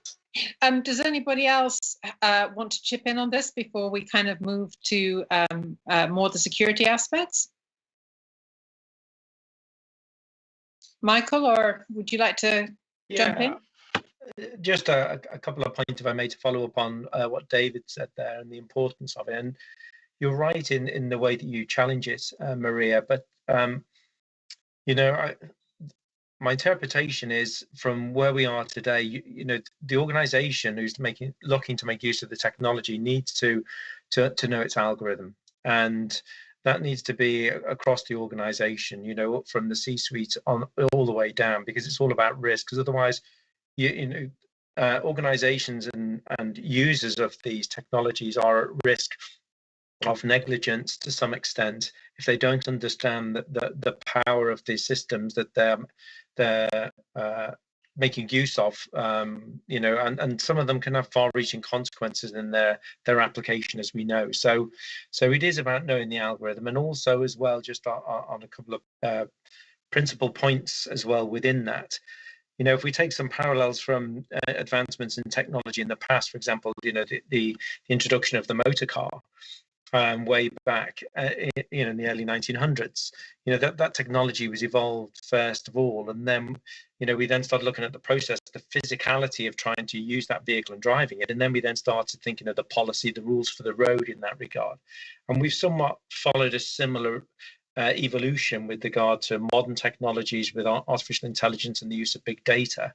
And really, we're having to play catch up once again on the governance elements. And I think what we should be looking for is a natural evolution in a better way is driving the policy and then the process and then thinking of the technology, because there's exactly, yeah, there's a fashion here to maybe just adopt AI because it is it's contemporary at this moment, but AI might not be fit for purpose for all applications. Well, exactly. And I think, one of the things that is of concern is this erosion of trust. So on the one hand, you're right, because people don't really know what they're working with. So I think you need to democratize the process. I think that's what really we were trying to get at with David earlier, is that everybody needs to be involved and so understand actually what it is. But then, this problem of trust, because, the harmful effects, really, if it's not understood, then how can you defend against that? Risk is obviously a big component of governance, but it's not the only component. And it seems to me that most people seem to focus on only the risk element, but then not focusing on, the unintended outcome, should we put it this way? Yeah, no, I think you're absolutely right. And, coming back to the question around, what are the components of a good marriage? Within that is trust. Within it is good communication between the data and the application. The artificial intelligence. It's that partnership. It's the necessity for tolerance between the two ecosystems and an openness amongst the things and explainability within it. So. Well, exactly. Also, because every time you interrogate, so I mean, the thing is, in an enterprise, there are lots of different analysts, lots of different people wanting to access in real time X, Y, and Z. Now, have we anonymized it successfully or haven't we? That's an issue. And then, of course, the moment that you do access the data, it changes, or it's not a static thing. So that brings a whole other realm of difficulties in. Yes, it does. And also, when you look at we need to be clear about the limits and the functionality of AI as well to build that trust and ensure the ultimate accountability ultimately has to rest with the human, which is a critical component. And there's, as we start to then push into, for example, the application of artificial intelligence into public safety settings, areas that I've worked in the past as well, we also need to recognize that, truth is not absolute in the world of artificial intelligence. Exactly, yeah. It very much is relative, and it's based upon it's data, and this brings complexities to the world of public safety and policing, noting that as we know, most of the rule books seem to look to establish the truth, and in policing, and that particularly the burden of truth that they're trying to achieve is a standard of beyond all reasonable doubt. Now that's not necessarily always achievable to a parity in the way that we do with artificial intelligence. Well, exactly, and I think that's where the cookie crumbles. I think there was a moment a couple of years ago, if I'm not mistaken, they had tried to put computer vision and certain things in King's Cross Station here in London, and as you know, there's a big reaction against that. Now, fast forward, and we've had COVID, everybody's working at home, and all of a sudden, the television cameras are on, and we are, being observed, shall we say, in our private environment, which was formerly private, is no longer private. So what happens then to all this data that is being collected? How is it going to be used? Are we going to get a mass sweep like, in Facebook's case where, behavioral aspects? I mean, there's no privacy anymore. So, I mean, that is a major concern, and it's a major shift. And all of a sudden we've had to let go because we need to work, we need to earn a living. So how do we reconcile this kind of conflict, shall we say? Well, I think it comes down to, recognizing that, some of the important principles that need to be adopted to qualify not just the data, but importantly, its adoption and use by artificial intelligence capabilities. And, if you look at the report by Jobin, Lenker, and Vavina, which was entitled, the Global Landscape of AI Ethics and Guidelines, and in their report around natural machine intelligence, their analysis demonstrated, the global landscape of AI ethics, convergence around 5, common principles of ethics, transparency, justice and fairness, non-malfeasance, responsibility, and obviously then with privacy. And that reads across then into GDPR and knowing your data, knowing your algorithm, knowing what the limitations are. And importantly as well, having a public conversation, particularly when you're looking to use it in a public safety setting. What do communities, policing is meant to be in a partnership and in consent with communities, as an example, taking your point with King's Cross and other areas where, people have become fearful of it. This Orwellian approach to the use of some of these technologies. Well, exactly. I think that's the problem. This is the problem. People don't really understand what it is exactly, and then it just creates fear and panic. So, has anybody got any particular experiences around where we can see it in a more positive light, maybe? So it's not all doom and gloom. William, perhaps do you have something to? Yeah, sure. I think Hollywood has made a great job into scaring us with all the perils of robots dominating the world and being highly unethical, and sometimes also driving us into despair and taking care of taking control of deep space missions, which is one of the also outer Earth problems now. If you delegate everything to a machine, what Kubrick thought in the Space Odyssey, what will be then our responsibility and our range of action.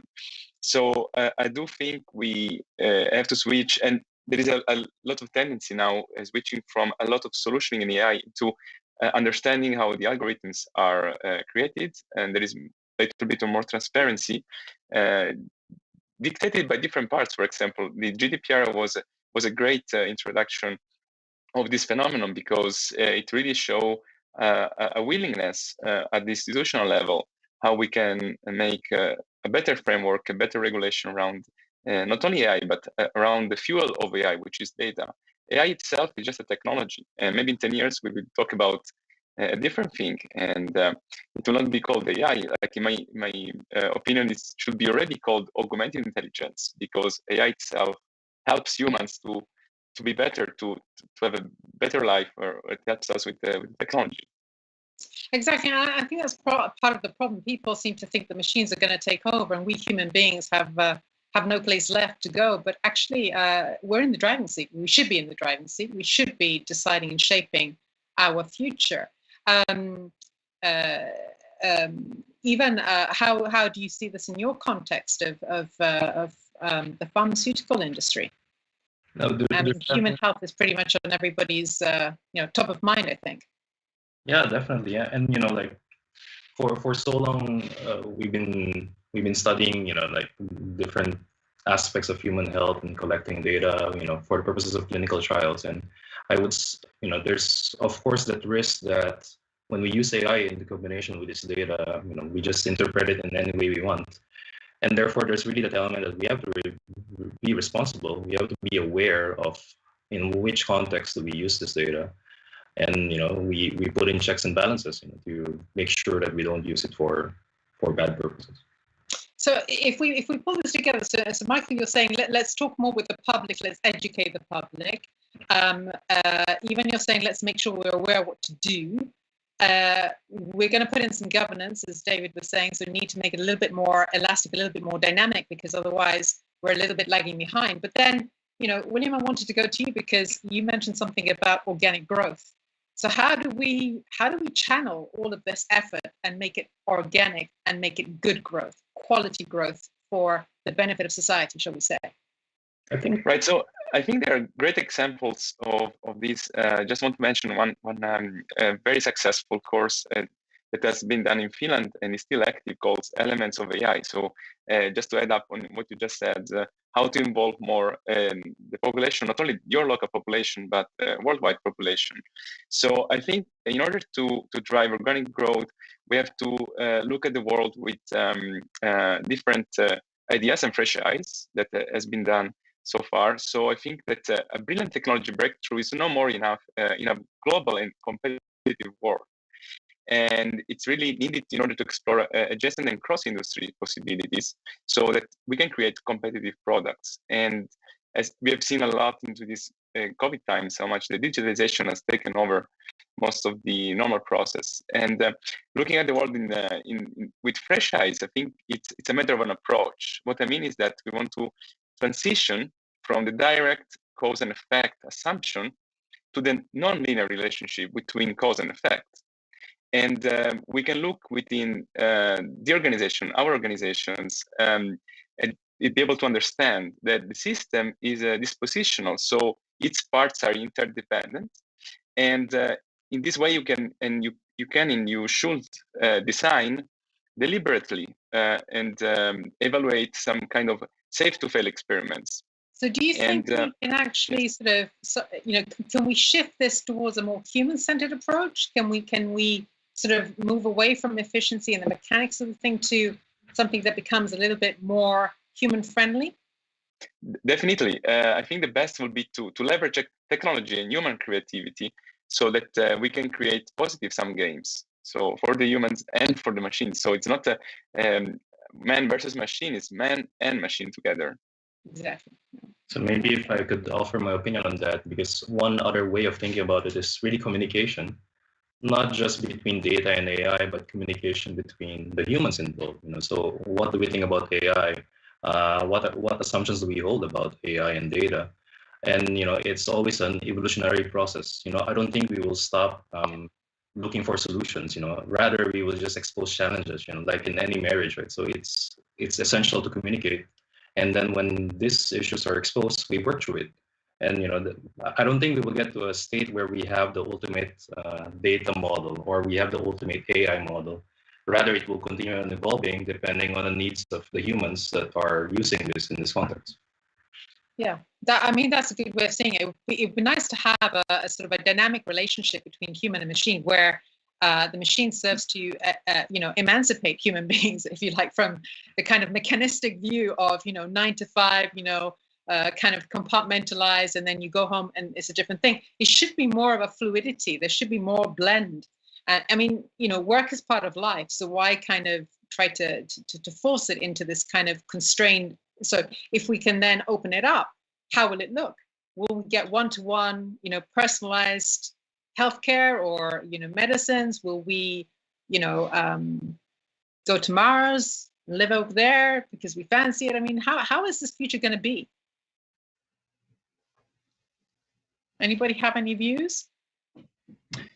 I think, Go on, David. Go ahead, William. No, I was just going to say, in the last, year and a half, we've seen, I think, a transformation in our interpretation of artificial intelligence into more of a lifestyle choice as well, to a certain degree, because of the opportunity that it presents in contactless. And I think as well, we've seen some huge successes achieved as well, from the classical setting of, scientific endeavor with the use of artificial intelligence, particularly in the medical profession, which has had the opportunity to progress itself over the last 30 years. That's been turbocharged last year with the development work around forecasting, modeling, vaccine generation, etc. But now as we then start looking to move into a new, more agile lifestyle and the use of contactless technologies, not just for moving between borders, but also with regard to payments and interaction within our normal societal life, I do see that we're going to see, the marriage between data and artificial intelligence, as an example, coming to the fore a lot more. Yeah, certainly it will make us more free. If we can give back the ownership of the data to the individual, then it would be very, very, very good, because then you know where your data is, how it's being shared, and how it's being used. But it's not the case at the moment, and I think that's where the fear comes in and the anxiety comes in. So perhaps we can evolve towards a better use of this technology that we have and make it serve us rather than the other way around. Is there anything that anybody would like to sort of sum up? I think we're going to come to the end of our time now. So in terms of, if you had to give one piece of advice, if you would like to give one piece of advice, how to prepare for this marriage, make the marriage work, and then sort of evolve it successfully into the future, what would you say? So, I'll start off thinking about, what would it take to have a successful marriage into the future? When you think about it, we all are really excited about this use of AI in our workforce. We're kind of enamored with the capabilities that it can be done, but yet we're afraid of giving up control. And in many times, we're the same way in a marriage. We're excited about this union, but now we're losing a little bit of our identity here. So in order to be able to try to alleviate some of that, we really have to, one, be transparent. We have to show our transparency in how we're doing our calculations, how we're doing our analysis, so people can learn to become a little bit more accustomed to what's there and have a better idea as to how these decisions are being made. But also, there has to be a combination of three things, I think, that to really get people on board. One is security. We have to make sure the data and the AI is secure in a sense that the data is not being leaked. It's being used in the proper manner. We're not giving away information, personal identifiable information in any way, shape, or form. The other one is ethical. We've got to start thinking about how we can not only maintain our ethics from a personal standpoint, but how can we actually write ethics into our algorithms?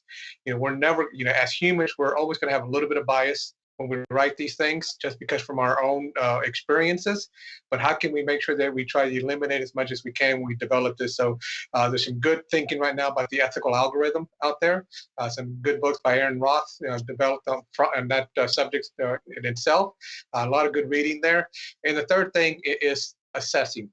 We need to assess what we've done in the past, and is that assessment, are we following our what we set as our guidelines, and are we coming up with the right solutions, or is our algorithms moving off track? Those three things together will help us try to keep things on track and hopefully keep everybody on the same page and in a happy marriage. So we kind of just need to breathe a little bit, just pause and take a breath, really, is what you're saying. Take stock. To a degree, we understand there's a lot of new technologies coming out here, and it could mean a lot for us. But let's just take a good hard look at ourselves and what it can do, and make sure that we do this in a ethical and safe way. Yeah. And Michael, how do we get rid of this feeling of the surveillance economy and all this kind of stuff? How can we reassure the public that that's not the case?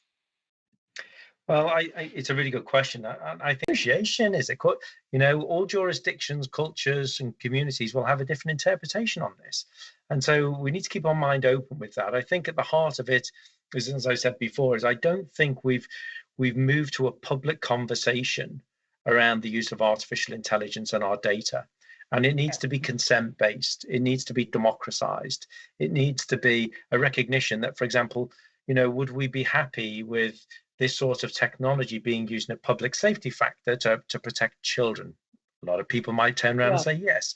In other settings where you're using it to look for example, pickpockets or something, some people might say, well, that's taking it a step too far because of the intrusiveness of the surveillance at certain occasions.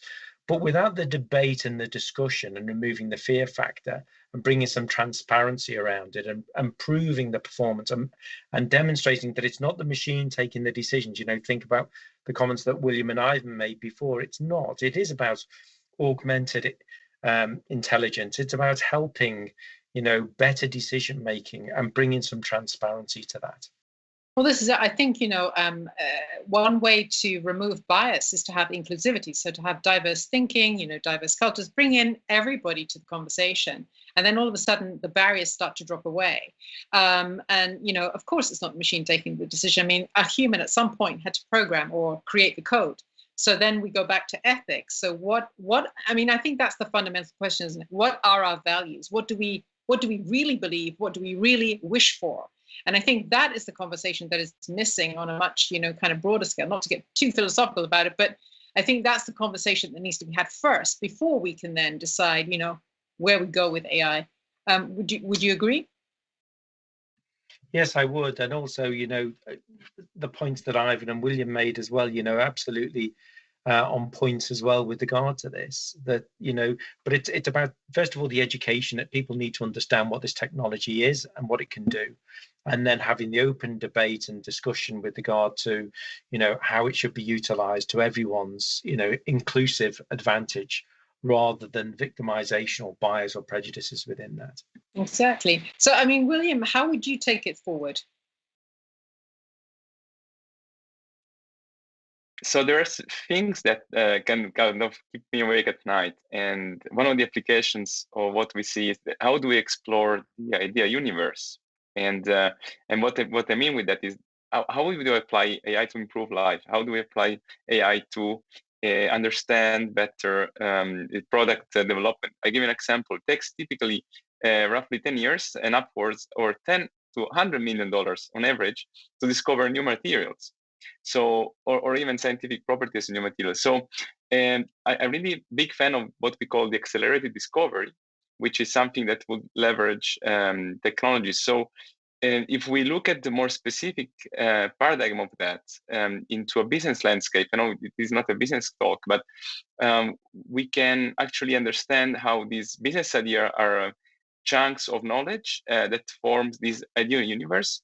And it's always exponentially growing and interconnecting. So, but it's highly dispersed as big data are. So I think understanding that these business or ideas or any chunk of what we observe in this universe can be addressed, can be solved.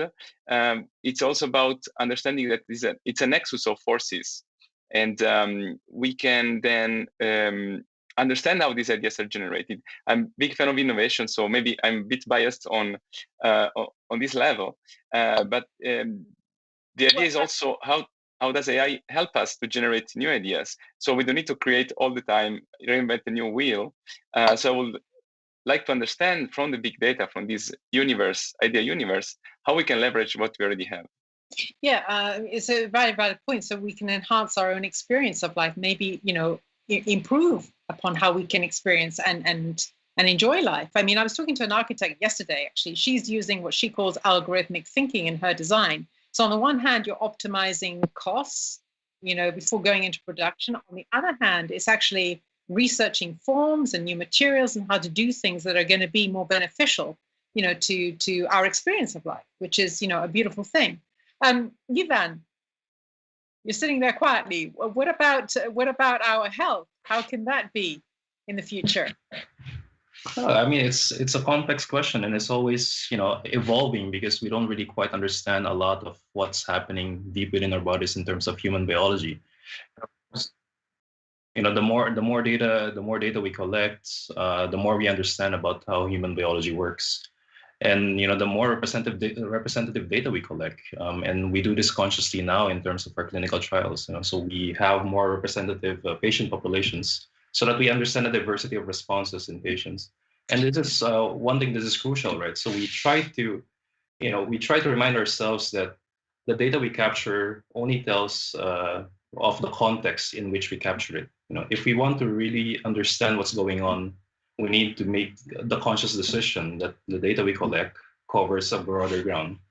And that kind of hyperlinks into one point I'd like to bring, which is systems thinking. Because typically when we think about AI, we're very narrowly focused. We analyze it very deeply, we go straight into the text, but we don't really think about the systems. So how does it interact with one component? How does it affect the patient? How would it affect the whole healthcare system outside of it? So these are questions that we need to dwell into. So I mean, there was a phenomenal achievement with the vaccine, arriving so quickly. Do you think now that with the data that's being collected, we can use that to sort of, evolve medicine, or sort of make it more personalized, give people? Do we get a better understanding of what human health actually is? Do you think that's now within our grasp? Yeah, I would say so, definitely. I think the key challenge is, like what I said, we need to be aware of the systems, right? So we need to put this in a context of the whole healthcare system to be able to understand, how it affects everyone. Well, I think our time is up. So I would just like to say a huge thank you to everybody for all of your amazing insights. So thank you very much indeed. And I'm going to hand back over to Dale. Thanks a lot. Thanks a lot to all of you, Michael, William, Ivan, and David, and Maria, for this great moderation. It was very interesting. We have such a diverse audience with us. I can only imagine how much they benefit from all of your insights and experience. We could go on for ages. So now it's my great pleasure. AI and data when the road gets rough, turning hate speech to love and caring. Please welcome with me a wonderful young woman who inspired me a lot with her vision and very important work. Sophie joined Allianz F as Managing Director in 2018. Allianz F is the political voice of women in Switzerland and represents over 100 women's organizations. At the beginning of 2019, she launched the project Stop Hate Speech, which uses technology and an active crowd of volunteers to detect and counter hate speech online.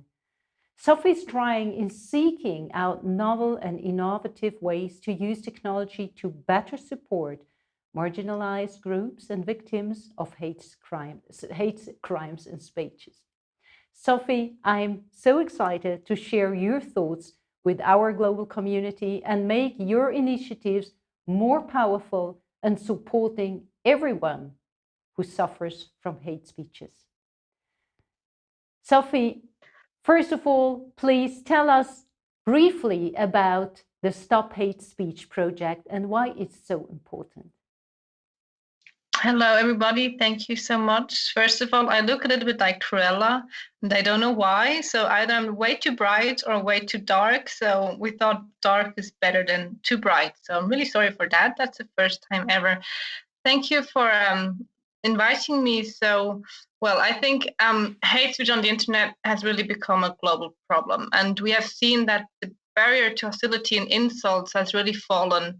And I think all of us have seen what happened on the 6th of January 2021. And after weeks of inflammatory attacks on the internet, hatred has spread from social media to the offline world.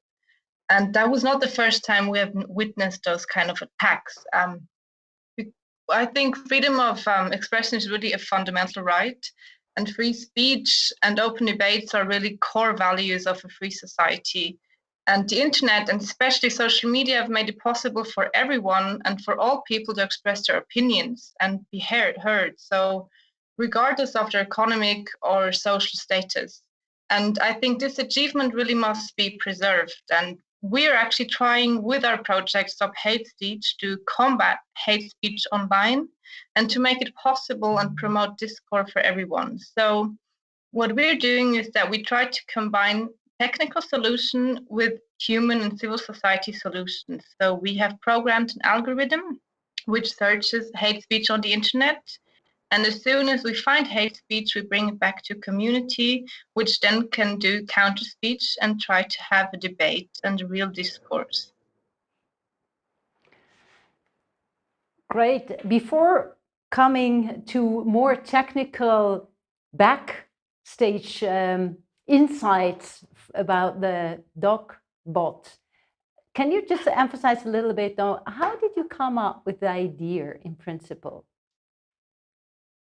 So, well, you heard that I'm working for Alliance F. I'm director of Alliance F, and we're a women's umbrella organization. And research has shown that women are sexualized and vulgarly attacked on the internet more often than men. And this actually leads that women reacting also differently to hate speech. They withdrawn from online discussions. And that means that social media is no longer open to a large part of the population, and women are already underrepresented in society, in the media. And we thought that if that's not going to be stopped, that women will withdraw even more. And this is dangerous because democracy is only existing if all citizens are given the opportunity to participate.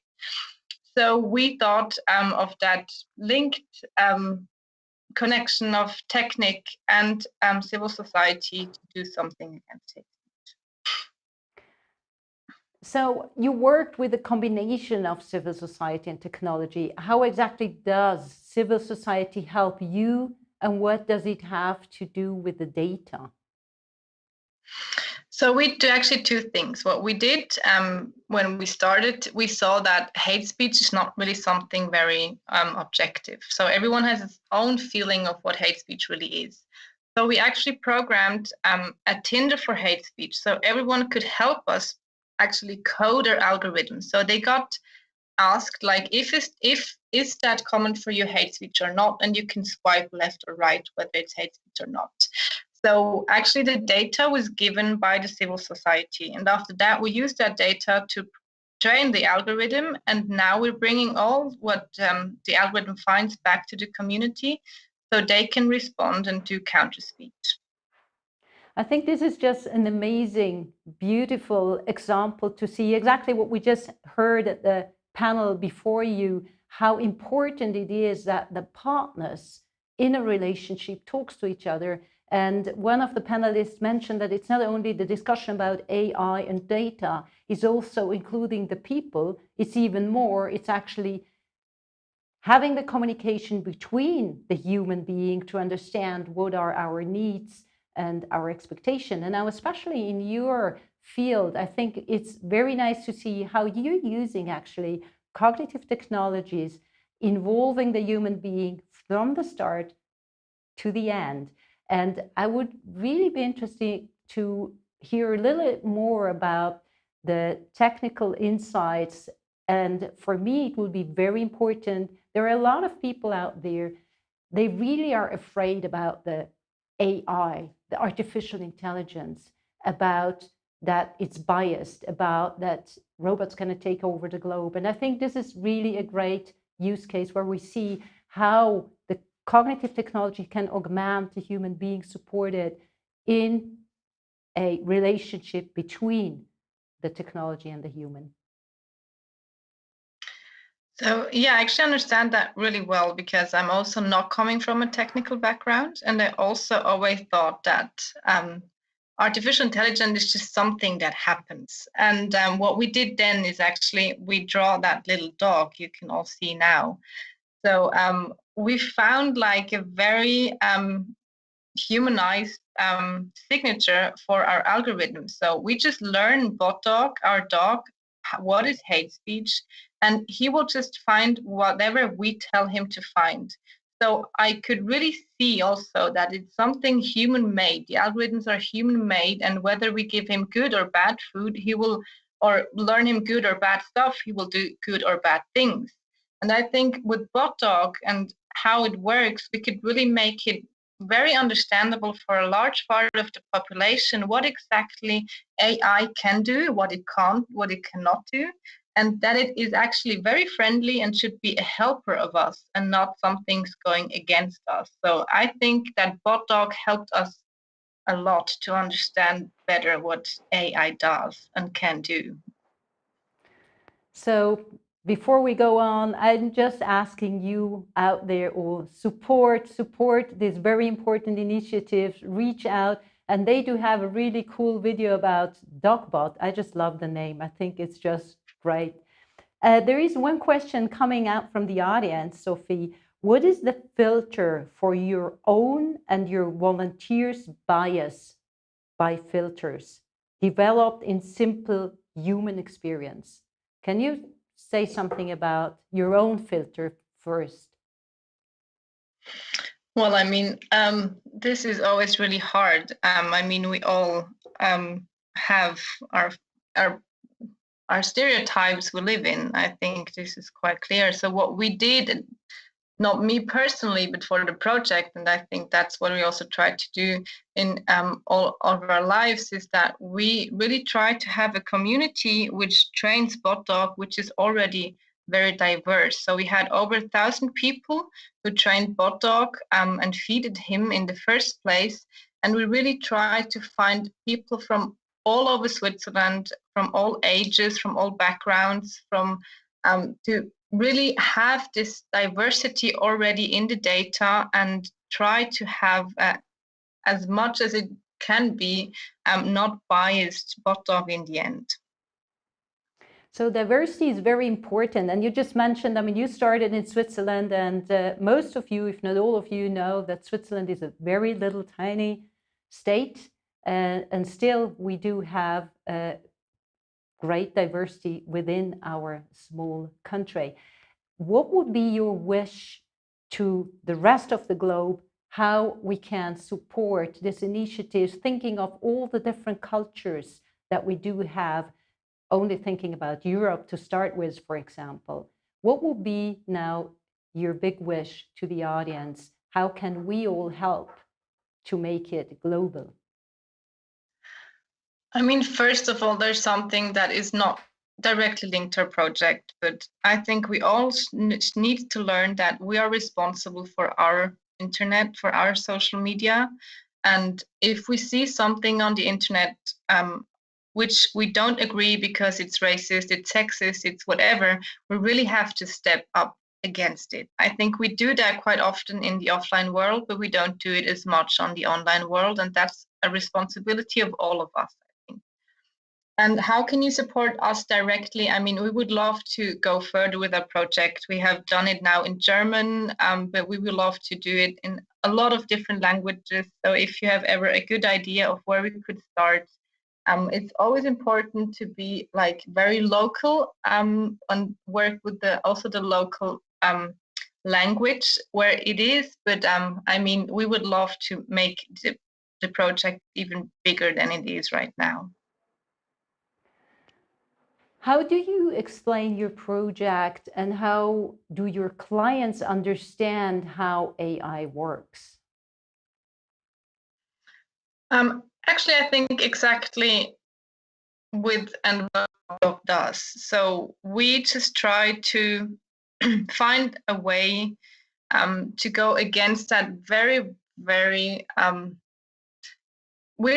humans are just too slow for the internet or for the technical world. So we try to find an algorithm which can be as fast as the internet. And that's actually what BotDog does. So he's just our little helper, our little friend, the nice, very good AI who will just support us in any way how we need it, to have a choice or a possibility to go against all of the hate finding on social media or on the media platforms. And I think with BotDog, a lot of people understood that we're trying to do something nice and not going against free speech, that it's really just a possibility to do something against that global problem of hate speech. Thanks.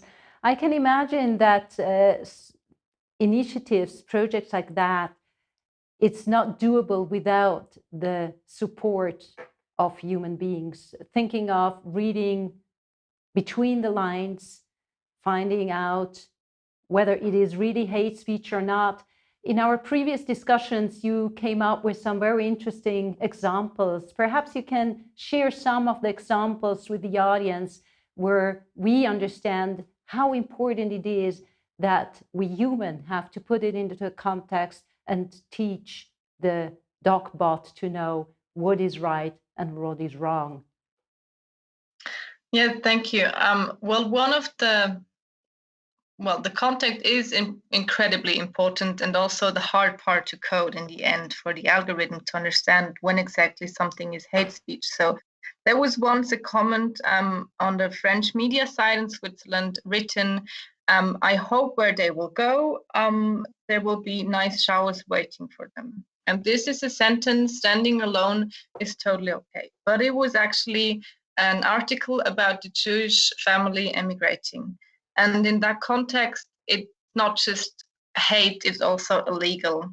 And this is exactly what we're trying to find, is that context, because until now, a lot of algorithms don't see that, because they usually don't really try to link as much as also to the cultural differences they can be. And I think in politics, especially also in commune politics, the language is so fast and so special. Active on Twitter, but as well on the media platforms. We're still trying to find a way into Facebook, which is really, really hard, but we're working on that. I think we'll have a solution in a few weeks. But yes, we're finding hate speech every day, all the time.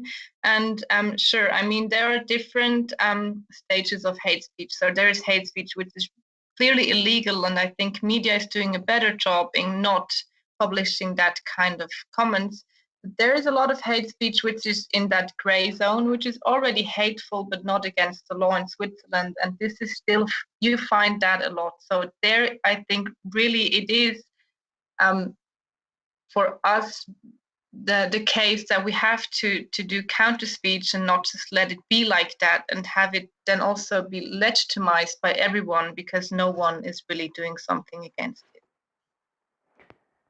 Thanks a lot, Sophie. For me, it's one of the most important initiatives, and we met actually more by occasion, being on the same panel, and that was just a present. And for me, it's also a present to the SwissCognitive community that we were able to bring you on stage to show the world what good things in the society we can do with AI, and also to show how important it is that we as human beings need to take responsibility. Thanks a lot, Sophie. I would like just to read one comment that someone wrote in the chat, and I really love it. Thank you for this, Sophie. We have this hashtag Stop Asian Hate campaign currently in our community. Hopefully, we could detect more online for such mentalities and words. So feel free to connect with Sophie, support DocBot to find more, and even more, let's try to have less hate speech and eliminate it. Because at the end of the day, a marriage wouldn't work with hate. Thanks a lot, Sophie. Stay healthy and see you hopefully very, very soon in person with a glass of whatever at the Lake of Zurich. Bye. So, thanks a lot. That was a very inspiring interview for me. I hope you enjoyed it. Oh, sorry, somehow.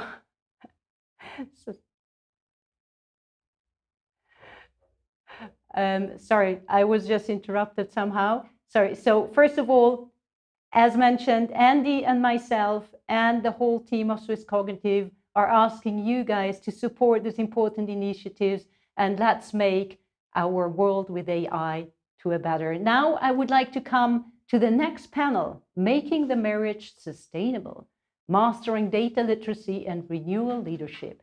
Tom, you are the perfect guy to chair this panel session with your brilliant panelists, Utkarsh, Victoria, Tim, and Ria. Tom, you are the founder of The AI Journal and a SwissCognitive ambassador, and have interviewed already quite some of our great global AI thought leaders, as well as professionally chaired SwissCognitive panel sessions. Great to have you with us again. Utkarsh, you are the founder of NetworkCapital.tv. You are a World Economic Forum Global Shaper Davos 50, Chevening Fellow at University of Oxford, and an MBA from INSEAD Business School. Utkarsh, you were part of the team that built India's first smart village featured in the Prime Minister's book of pioneering innovations. Thanks for being with us. Then with you, we have Victoria. You are a young professional with an educational background in business economics and initial experience in big corporations in the automotive and banking sectors. You're currently focused on improving cities. You have been with the digital urban planning startup Civid for over 2 years and co-founded the Posmo Mobility at the cooperative about a year ago. Your passion lies in making technology a frictionless enabler to solving societal, economic, and special challenges. Sorry, welcome, Victoria. Then we do have Tim. You are an associated professor of electric engineering and computer science at MIT's Computer Science and AI Laboratory and co-director of the Data System and AI Lab at MIT. Currently, you're researching focus on building systems for machine learning and using machine learning for systems. Before joining MIT, you were an assistant professor at Brown, spent time at Google Brain, and were a postdoc in the AMP lab at UC Berkeley after you got your PhD from ETH Zurich. Tim, you are a 2017 Alfred P. Sloan Research Fellow in Computer Science and received several awards, including the 2018 VLDB Early Career Research Contribution Award, the 2017 VMware System Research Award. Tim, I'm pleased you are with us. Now it's my special pleasure to introduce you to my dear friend and impressive global AI thought leader, Ria Prasad, who is contributing to our SwissCognitive community already for a long, long time. Ria, you were born in Trinidad, Tobago, are of East Indian descent, and moved to the US as a small child. You were both a mathematician and a classical musician and were a child prodigy. You currently mentor technology companies and are a climate scientist coordination research teams globally. Your life story has been featured in Opera, a documentary produced by award-winning filmmaker Robert Chung follows your cut-edge research in mitigating tropical cyclones. Ria, you are an author of the book All Things Are Possible, Unleashing the Superhuman Within. Besides all, you're also the reigning Mrs. Grand Universe from 2018. Thanks for being with us. Dear Tom, rock this session, making the marriage sustainable, mastering data literacy and renewed leadership. The virtual stage is yours. Amazing. Thank you so much, Dalif, and thank you to the audience for joining us today. And really excited to be here today with Victoria, Tim, Ria, and Utkarsh. Going to have a great session. And let's get into it. So kicking us off straight out of it, we're looking at data. Very interesting topic, very wide topic. And a big thing about data is ownership. So Victoria, I'd love to come to you with the first question. How do we perceive data ownership, and how does our data connect us? Right. So when we talk about data ownership, I think none of us actually thinks behind this term, because it's actually a societal and legal construct behind. And what does it actually mean to own your data? What is the data that we talk about? Is it personal data? Is it what is personal data? Is it related to healthcare? Is it related to movement? Is it just your main name that you show on every social media profile? So there are a lot of sub-aspects of data. And when you would ask my parents who are in their 50s or my sister who is in her 20s, they have a very different answer about do you accept cookies? Do you let yourself be tracked? What is tracking meaning? Yesterday, we had a great conversation about whether we allow our Google Maps tracking in the background on our smartphones or not. And I'm definitely on the side of yes, but just out of pure interest, because I would like to see how I move. And I would like to show this also to the world. So currently I'm living abroad in Switzerland, but actually coming from Hungary. And over the last 5 years, I discovered Switzerland quite a bit. So it's quite interesting how you move into this space. But do I own this data? Not really. It's a lot of pain to download it, to visualize it. Actually, it's not very accurate. You have to do a lot of cleaning and aggregation. Would be great to have another tool, another way to track this and keep it for myself and only publish it if I want to, not see it back in terms of marketing practices. And then the question comes into place, how is this possible? Is there a way to build a data cooperative, a data union? Can I join my family and can we build like a data common, a spatial awareness package, a health awareness package or group that we could leverage for better services? Or is the only way to be halfway surveyed and get played around, so to say? So I think the big question around data ownership is, what is data? How do we use it? And what's the ethical aspect behind? How can we make it fair and ethical for all? Yeah, some great questions as well. Some big answers to go along with that, Victoria. And I'd like to come to you now, Tim. So changing it slightly, a big part of data is data science. So let's look at that quickly. An area that's growing in massive popularity, a lot of people moving into data science roles, a lot of new departments being set up with data science as the basis to that department and that role. Based on your experience and the projects, companies you've been involved with, why do so many data science projects fail? And does data literacy play a role in that? Certainly it does. So there has been recently a really great article on that by the MIT Sloan Management Review. And they identified like 5 common mistakes.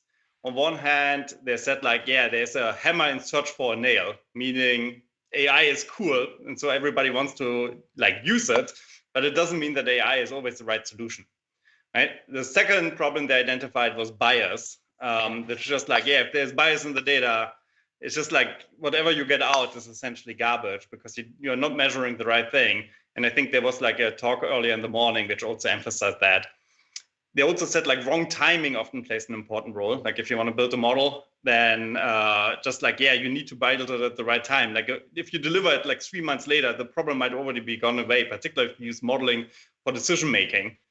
And then the last two were like centered around like the last mile problem, as well as like convincing the business unit to actually adopt your solution, as well as that the end users actually understand it. So if you look at these 5 mistakes, actually what stands out to a large degree, they're all communication problems between the data scientists and then actually the business owner, like the subject matter expert, the SME, which like needs to deal with the model you built or the analytics you did. Yeah. And how you like improve this communication is like key. And on one hand, the data scientists need to learn the right language to talk to the business people or the subject matter experts. On the other hand, the subject matter expert needs enough expertise in like, what does it mean to have a regression model, right? Like, what are the implications of it? What does it mean to have the right feature engineering? And are there ways to bring the two actually together so that they are, can make the right decision? Yeah. And I think that's a great point you made there, Tim. And I'm going to latch on to the point that you made about data with communication and business leaders needing to understand it and communicate it properly. And it brings me to my next point, which is to you, Ria. What are the other ways data leaders can help the public to have greater data literacy? What kind of tactics, techniques can they use? When I think about leadership, specifically in terms of data science, I think that a main need, a primary need in the sciences is effective communication. Because as we've heard earlier in this panel, even internally, there are kind of blockages in communication between business leaders and those who are on the more technical side. And also in terms of the public, most people don't understand data very well, and even fewer know what AI does. So those of us in the field need to find ways to communicate data in a way that the public can understand and get behind. And so one example of this would be in climate data and climate change, communicating climate change from what is a very complex problem involving complex models. So we have to become more and more proficient and also be very mindful that we can communicate this complex information in terms that our audience can really understand without losing the accuracy of it, but keeping things very simple and very understandable. I think that's at the core of how we can have, greater leadership in increasing data literacy. Yeah, I think that's a great way of defining it and giving an answer, Ria, because people try to complicate these terms with the buzzwords and try to make it overcomplicated with what you're trying to do. And touching on the part of leadership, coming to you, Akash, the great book, The Infinite Game by Simon Sinek. I don't know if anyone in the audience, I don't know if anyone here has read it. And it's not necessarily on data, but the points Ria just touched on. So it's a great book that I recommend anyone gets. And whether you agree with all the points or not, the key message is constantly learning, constantly discovering, always getting something new. And then when we look at AI data and other high tech or emerging technologies, why is it important, Akash, to think of infinite games when we think of responsible leadership in the AI world? So Simon Sinek actually drew this concept from James Carson, who's a professor in theology, and unfortunately he passed away recently. But he distinguishes the finite games with infinite games based on predictability. Finite games have defined rules, say a football or a cricket game. Infinite games are games where things and rules keep evolving. Think of a meeting or a marriage or a conference. There's no winning in a marriage. There's no winning in a conference. There's no winning in a meeting. We need to get to shared outcomes. Rules keep changing. And in the context of AI, what that means is that we need to learn to ask better questions. So if you listen to what Victoria said, or Ria, or Tim, or the introduction given by Dalit or you, essentially most people think .ai makes them look smarter. And maybe that's true for 5 minutes, but after that, unless you're asking the right question, AI cannot help you. So I think with the infinite game mindset, we get to shared outcomes. I run a company called Network Capital. Our focus is augmenting career intelligence in the era of artificial intelligence. In the context of infinite games, it basically means enabling students, young professionals, millennials, professors, CEOs to ask better questions. And I think the point of the article that Tim referred to, I read that as well. And I think it has the .ai problem. Anything .ai sounds great, but if you really want to make it work, you need to ask better questions. So that's the point that I'd like to leave the audience with. Yeah, love it. It's a classic antidote. Change your questions, change your life. So, questions get better results, all those kind of ways of doing it. And it's the same for emerging tech. So, Victoria, I want to come back to you. Lots of change within businesses, everything going digital, buzzword digital transformation, making headlines. I see it all the time, including in company press releases. And as a result of all this, new training companies, new data-focused businesses popping up, ready to give the helping hand, new vendors. So how do institutions become data literate? What does the public and private sectors do differently? And how do new technologies and capabilities that we come across help them? Right. Well, actually, after having spent some time in both public and private sectors, I have to say organizations are not so different. Institutions are not so different. They differ based on size and some visions and principles. But in the end, when it comes to digitalization, all of them would like to pick up on the .ai type of movement, of course. But in the end, it's always coming down to the discussion of the huge financial burden and the huge IT burden that's behind. The problem with this that these arguments are usually made by the top management, who don't necessarily have to or don't necessarily understand the IT part in the background, and the connection between is not made. So what Tim very much touched upon before is the siloed thinking that I think organizations have to completely eliminate in order to become data literate, because in the end, every member in the organization have to be empowered to save the files in the right format, to use the files integratively. And it's not so much about the financial cost right now, it's more about the investment into the future, but that investment has to be made properly with the right questions, as we addressed before, and not in the small boxes. Yeah. And I think that's a really good point, that we're all, and I quite like the idea that we're all actually onto this .ai movement almost, that it's a common theme that people see, that trying to say they use AI or whatever it is. And that brings me to my next point, which is training and development. It's such a hot area. And Ria, I'd like to come to you with this question, because as we mentioned, and as Victoria just touched on, Tim, we're all agreed on the same page. Gosh, we're going through rapid change and we're coming to new questions and new areas. And with that becomes new training and new development. So we're handling, and businesses are handling more and more data, storing it, using it without giving second thought sometimes. So with this comes new leadership traits. And I'd love to ask you, Ria, what does it mean to provide leadership with a view towards increasing data literacy? I think in order for us to increase data literacy, we need to be good translators of the actual numbers and what it means, what the implications of that would be. A lot of corporations and organizations are becoming more and more data focused and data driven in terms of their decision making. And I think it's definitely a trend for the better in terms of making businesses more agile, more efficient, and leverage their data better. Yeah. But people need to see more and more the practical uses. For example, if we're building some type of prediction model, say in my field, climate, for the relationship between climate and disease, what problem does it solve? How does the public benefit? How are our lives made better by the data? So it's important to humanize the data and make it relatable in terms of the benefits to human life and our everyday problems. So providing leadership and helping people to see the practical value of the data helps to bridge the gap between science and society. Yeah, and I think that's really important, because it's not just, and arguably in this point, Ria, it's not just leadership at the top level. It's leadership of the department, or it's leadership of the small group, whether it's within a silo of a business, a certain department, or within a center of excellence, or wherever it is.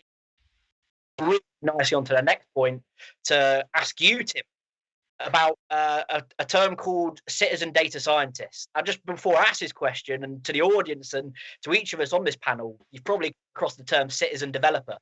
Fantastic way to get the company involved in digital transformation initiatives, which involves handling, structuring, making use of various amounts of data for different areas as part of it. and citizen data scientists. Tim, I'd love to know more about them.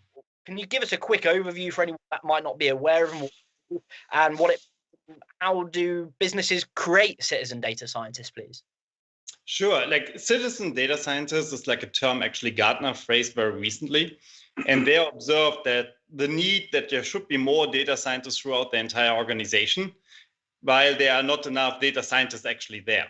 And so the idea is that you want to actually embed data scientists almost everywhere, right? Just like, and the citizen data scientist in particular is a person whose main job is actually a different function, a different business function, but who has enough knowledge about like data science so that he can make data-driven decisions, build a model to make product decisions, or even deploy something very quickly to positively impact the business. Yeah. So how to make that happen? I think we already talked a whole bunch about like education. That's just one part. There are other very important pieces to it. On one hand, it's just like making data access easy, and many companies nowadays actually move towards like building data lakes, and that's like the right effort. The last very important piece, however, is just like giving them the right tools, because per definition of a citizen data scientist, their main job is not to program in Python. Yeah, and like they have some other responsibility, and they will never be as good as somebody who's like trained in computer science and has like a physics background or something else and just like knows all the libraries by heart. They need different types of tools. Yeah. And so the question is like, how do you give them the right tools that actually people who have the right domain knowledge can work together with like people who actually maybe know data science better, or ideally make it like do data pipelines on their own. Yeah. And that's something like, so we did a large research project which resulted in a company called Einblick, and the main focus is just like on how to make it easier that data scientists, like the company can create them like throughout. Yeah, really interesting point as well, because the point you made, it latches on, it makes me think about you can read all the books you want, but if you don't action it or if you don't have the tools to do it, you're not going to get very far. You're going to only have limited knowledge, which I think is a really interesting point you've made to these citizen data scientists. And citizen developers, is through that they can do things is by including them in the business through low-code, no-code platforms. So Utkarsh, I want to come to you with how companies can use low-code, no-code platforms, because they're becoming a game changer, allowing everything to be open source, allow people's contributions, and it's becoming huge from what I'm seeing within the RPA and intelligent automation scene. Businesses such as Robocorp recently got $12 million in funding to show how valuable it is to companies to get these developers in to do it at the cuff and how and where they see fit. And I want to ask you, Utkarsh, how will no-code and low-code platforms leverage AI to augment business and social good? I recently left Microsoft to pursue my passion, which is to democratize career intelligence. And I wrote about it in Harvard Business Review. And the term that I reference is called passion economy, where people today are coming together to monetize things that they're truly passionate about using interesting kind of platform. Now, I am an engineer, MBA, for all of these things. But what I'm noticing in the passion economy space is that people can sort of put together or hack a product using a combination of things like Microsoft Teams, Zoom, Stripe, and figure out amazing platforms, teaching, writing, music, all of these things which were extracurricular activities are now the source of real employment. Ever since the pandemic started, 500 million people lost their jobs. And I'm very happy to share, just today I signed the contract for my new book. It's called Passion Economy and the Side Hustle Revolution.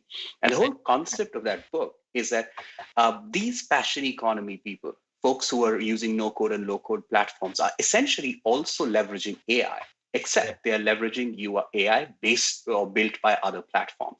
But the ownership at one level lies with the passion economy or the creator. For example, if you're a newsletter writer on Substack, Substack does take 10% of your revenue, but you own the data, you own the email list, unlike many of the larger content companies that we are all aware of, video or audio based. And I think that when creators own their data and they're able to play with the content and the data they create and have a direct relationship with their customers, as you see in passion economy, you'll see the third wave of internet. And that's what I'm really excited by. look, leaving Microsoft and working on Network Capital wasn't an easy decision. It's a large company. There are lots of benefits, and I loved my job.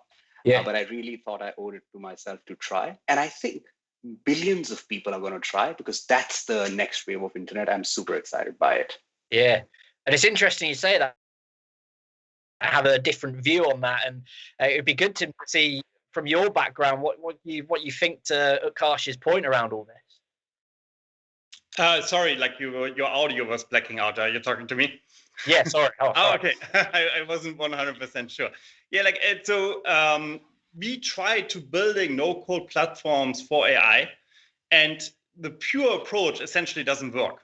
And like, if you talk to companies, many of them actually say that like they got burnt at some point of no-code something, because to some degree they always like miss a certain type of functionality.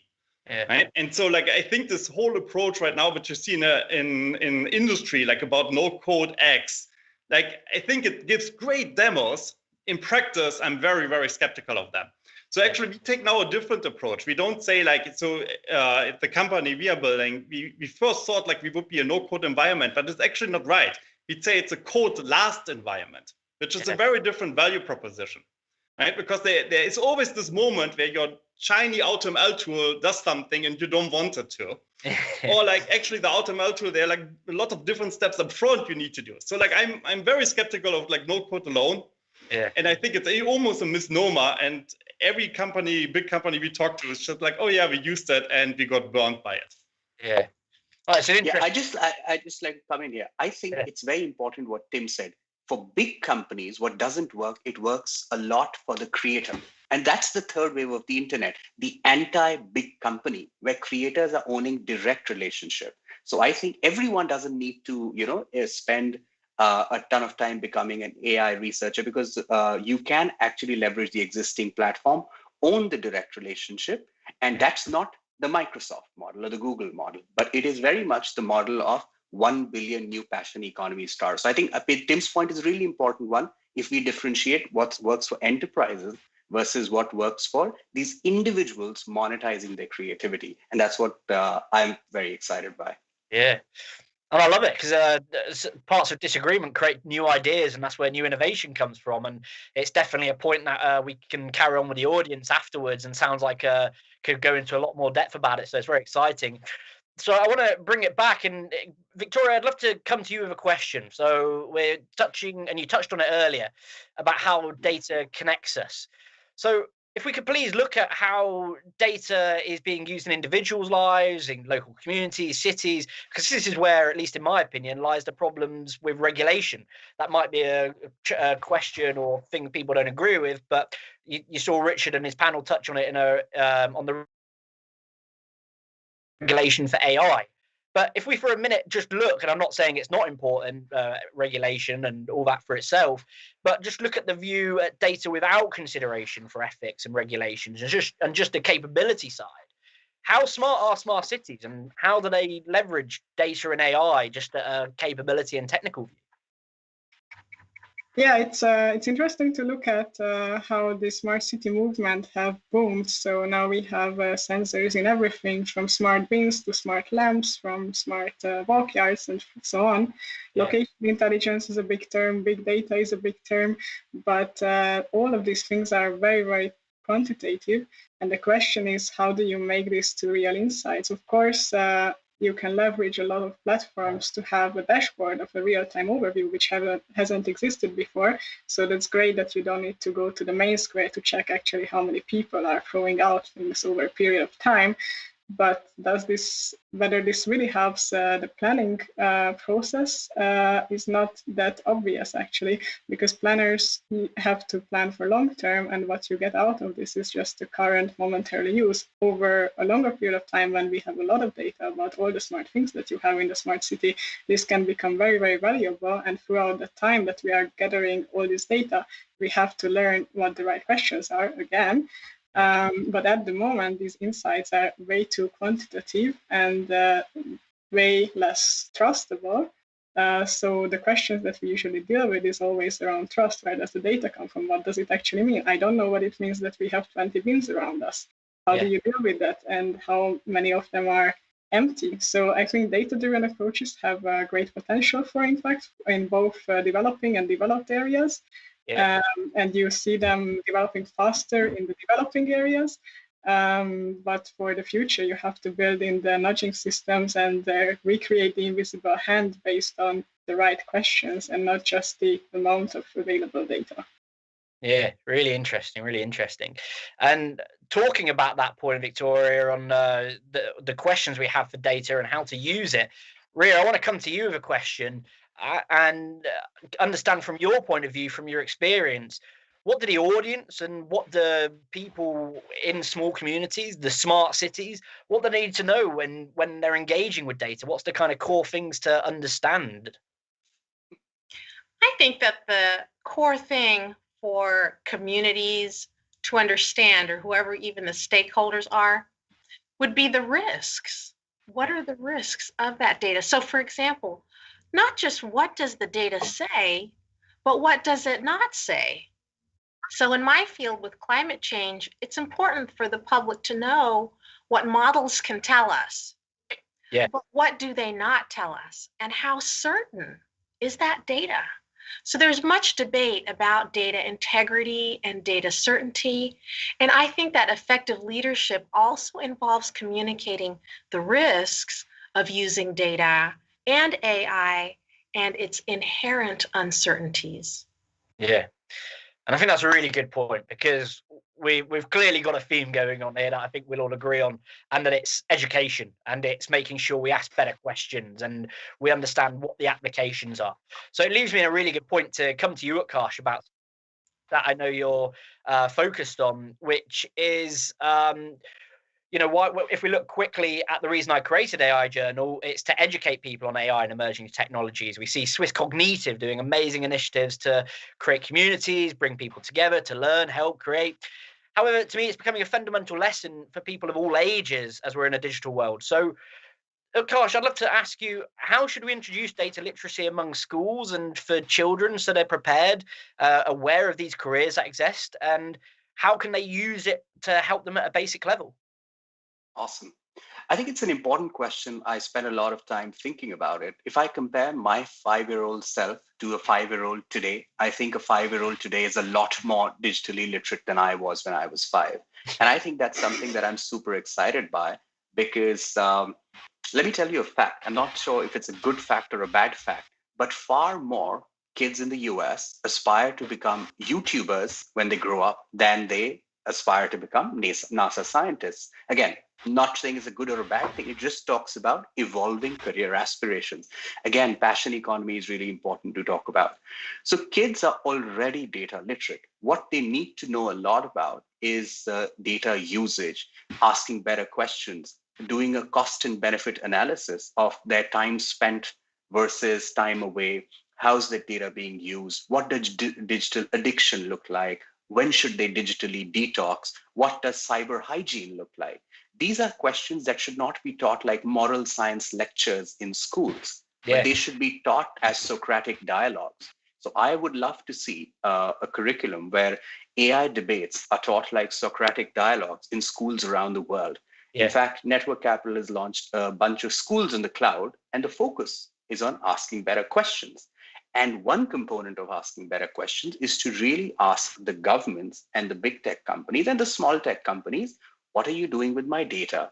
And who really owns it? I think Victoria began today's discussion with that, and we've all referenced it.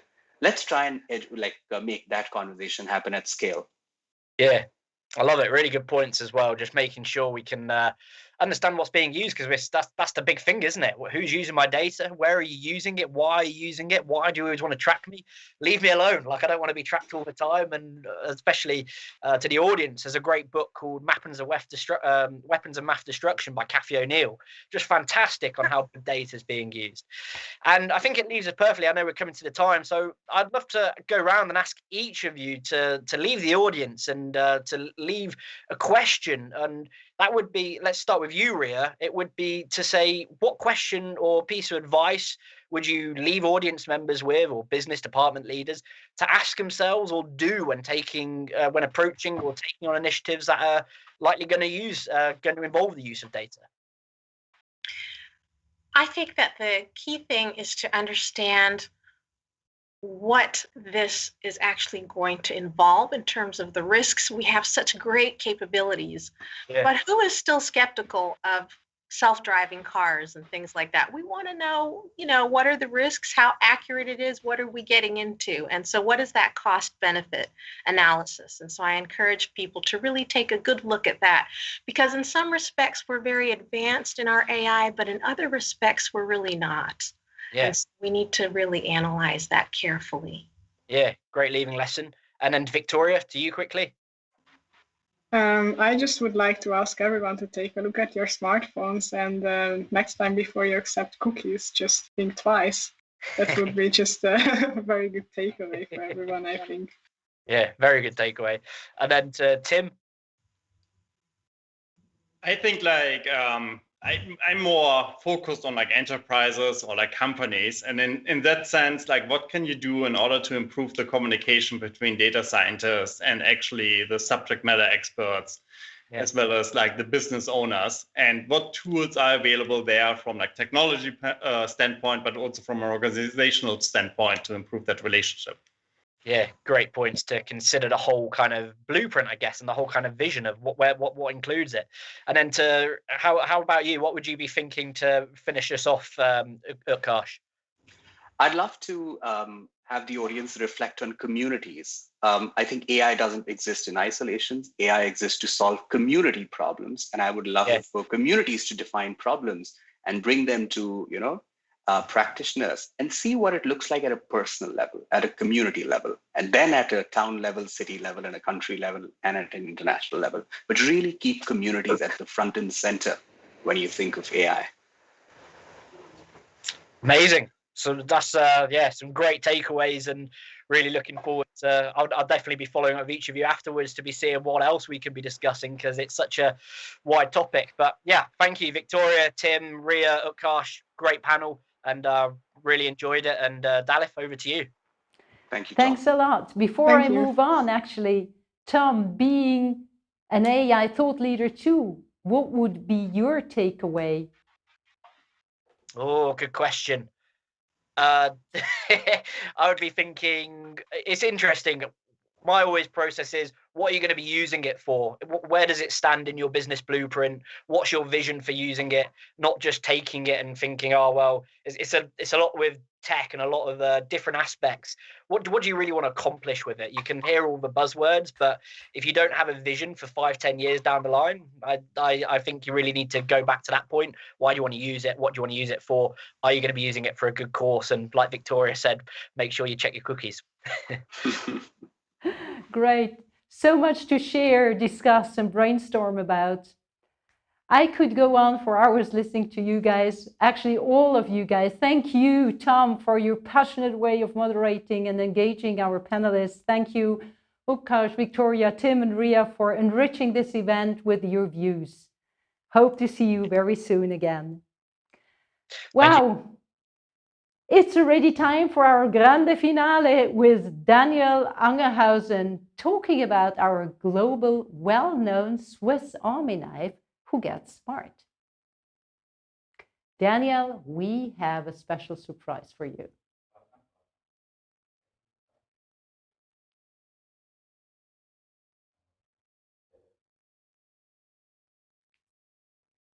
I guess that every one of you saw already or had in his hands a Swiss Army knife. Thinking of Swiss Army knives getting smart, this is what Daniel will talk about. And actually, Daniel, we have a surprise for you. This is our interpretation about a smart Swiss Army knife. Daniel, you belong to our early supporters and contributors too. It's always an exciting occasion to be able to share your experience with our SwissCognitive community. Daniel, you are an physics and astrobiologist at the Center for Space and Habitability at Bern University, and are a former NASA postdoctoral fellow. You're founder and CEO of the science and tech communication startup Explainables, a diverse team of highly qualified young communicators from all over the globe. On your search for planets around other stars, you already flew 5 missions on the NASA Airborne Telescope Sophia. What is special about Daniel, actually, what you should know, is he plays spectacra. Do I spell that right? An artistic foot volley game. You competed several times at World Champions in Southeast Asia. Can you explain shortly what it is just before we go on? It's a foot volleyball game. I was just looking if I have the ball here. So it's a foot volleyball game on a court similar or the same size as a badminton court, and you play volleyball with your feet. So instead of feeding the ball, you use your inside, and instead of smashing the ball, you do a bicycle kick. So it's quite artistic, but it's a lot of fun, and it's super popular in Southeast Asia. So if you've been to Thailand, Malaysia, you might have seen it already. I will watch out for that, definitely. So Daniel, what makes or breaks the marriage? I'm so curious to hear more about this Swiss Army knife that connects AI and data. The final stage is yours. Thank you. Yeah, I actually got a really nice segue from, I think Tim was it in the end, who talked about these communicators between domain and data experts. So I want to talk about these communicating generalists, which I would call the Swiss Army knives that connects data and AI, or to stay in the analogy, the marriage counselors, the coupled counselors for our marriage between AI and data. So I want to talk, on behalf, so this is going to be a bit of a humble brag on behalf of all the other Jacks and Janes of all trains in the audience, and, all these masters of everything but nothing, but also besides that, kind of a rant, because I think folks like us are not valued enough in the community so far. So it's going to be a bit of both, a little bit of show off. What is that? Something happened to the stream. So a little bit of show off, but also a bit of a rant. What I think is important. So Dalit already taught all the stuff that I'm working on. So if you've been with SwissCognitive before, you might have seen my presentations about the AI work I did with NASA FDL. You might have been in one of the Explainables workshop that we did at SwissCognitive. And today I want to talk a bit about actually my day work and my day job. Or I want to start with my day job. And my day job is actually this astrophysicist, astrobiology, maybe a bit counterintuitive because people think, astrophysicists work by night, but that's actually my main job, my day job. And it's literally finding life in space. So I'm a project coordinator for a space mission that we are designing at ETH in Zurich that will, in the next 10, 15, 20 years, give us the opportunity to basically scan our corner in the galaxy for other life. And if there's any philanthropist out there who has, a couple of millions left, you can help us to make this even quicker. So in this community that I'm working on as an astrobiologist, in this community of astrobiology, we really connect all these different fields. So it's not just me as an astrophysicist alone that can answer this question about life in space. We really have to work together with biologists, geologists, chemists, everyone that is somehow involved in understanding what a planet really is and how we can find signatures of life in them. So, and here I'm really working as one of these Swiss Army knives. So I'm honestly not maybe a mediocre astrophysicist, but what makes me kind of unique, and which is a bit of my brand, is that I know how to talk to the biologists. I know how to talk to the geologists. I know how to introduce, questions from a biologist to a chemist.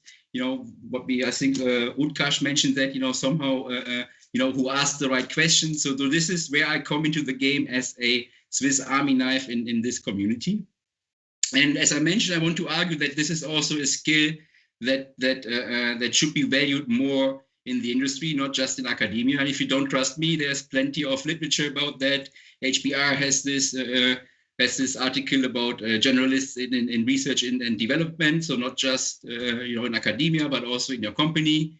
Generalists in corporate communication, generalists in data science itself. So really, if you don't trust me, trust these articles. And if you download the PDF, there are links in there to read up on this.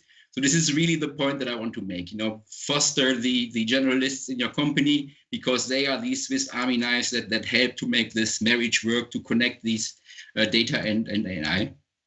So what is a similarity? So what is it that combines our struggle in academia or our research with what's going on in the industry? And usually we have the same goal, right? We want to take data and make somehow knowledge out of it, right? This sausage making process, you start with data and at the end you have some sort of knowledge. And here we in both cases start with, data which are some sort of recorded facts. So in this example, a collection of red pixels, a couple of brown pixels that make some sort of a round shape.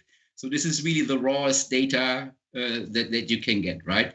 Then at the next stage, you distill the information out of this data, right? So you systemize the data, organize it, put it in context. In this case, okay, this collection of red pixels is actually a tomato. So this is the first step, and it's one of the steps where AI really helps to systemize and extract the information out of the large amount of data. But there are also a lot of pitfalls. So I always like to say AI is a bit like a forklift.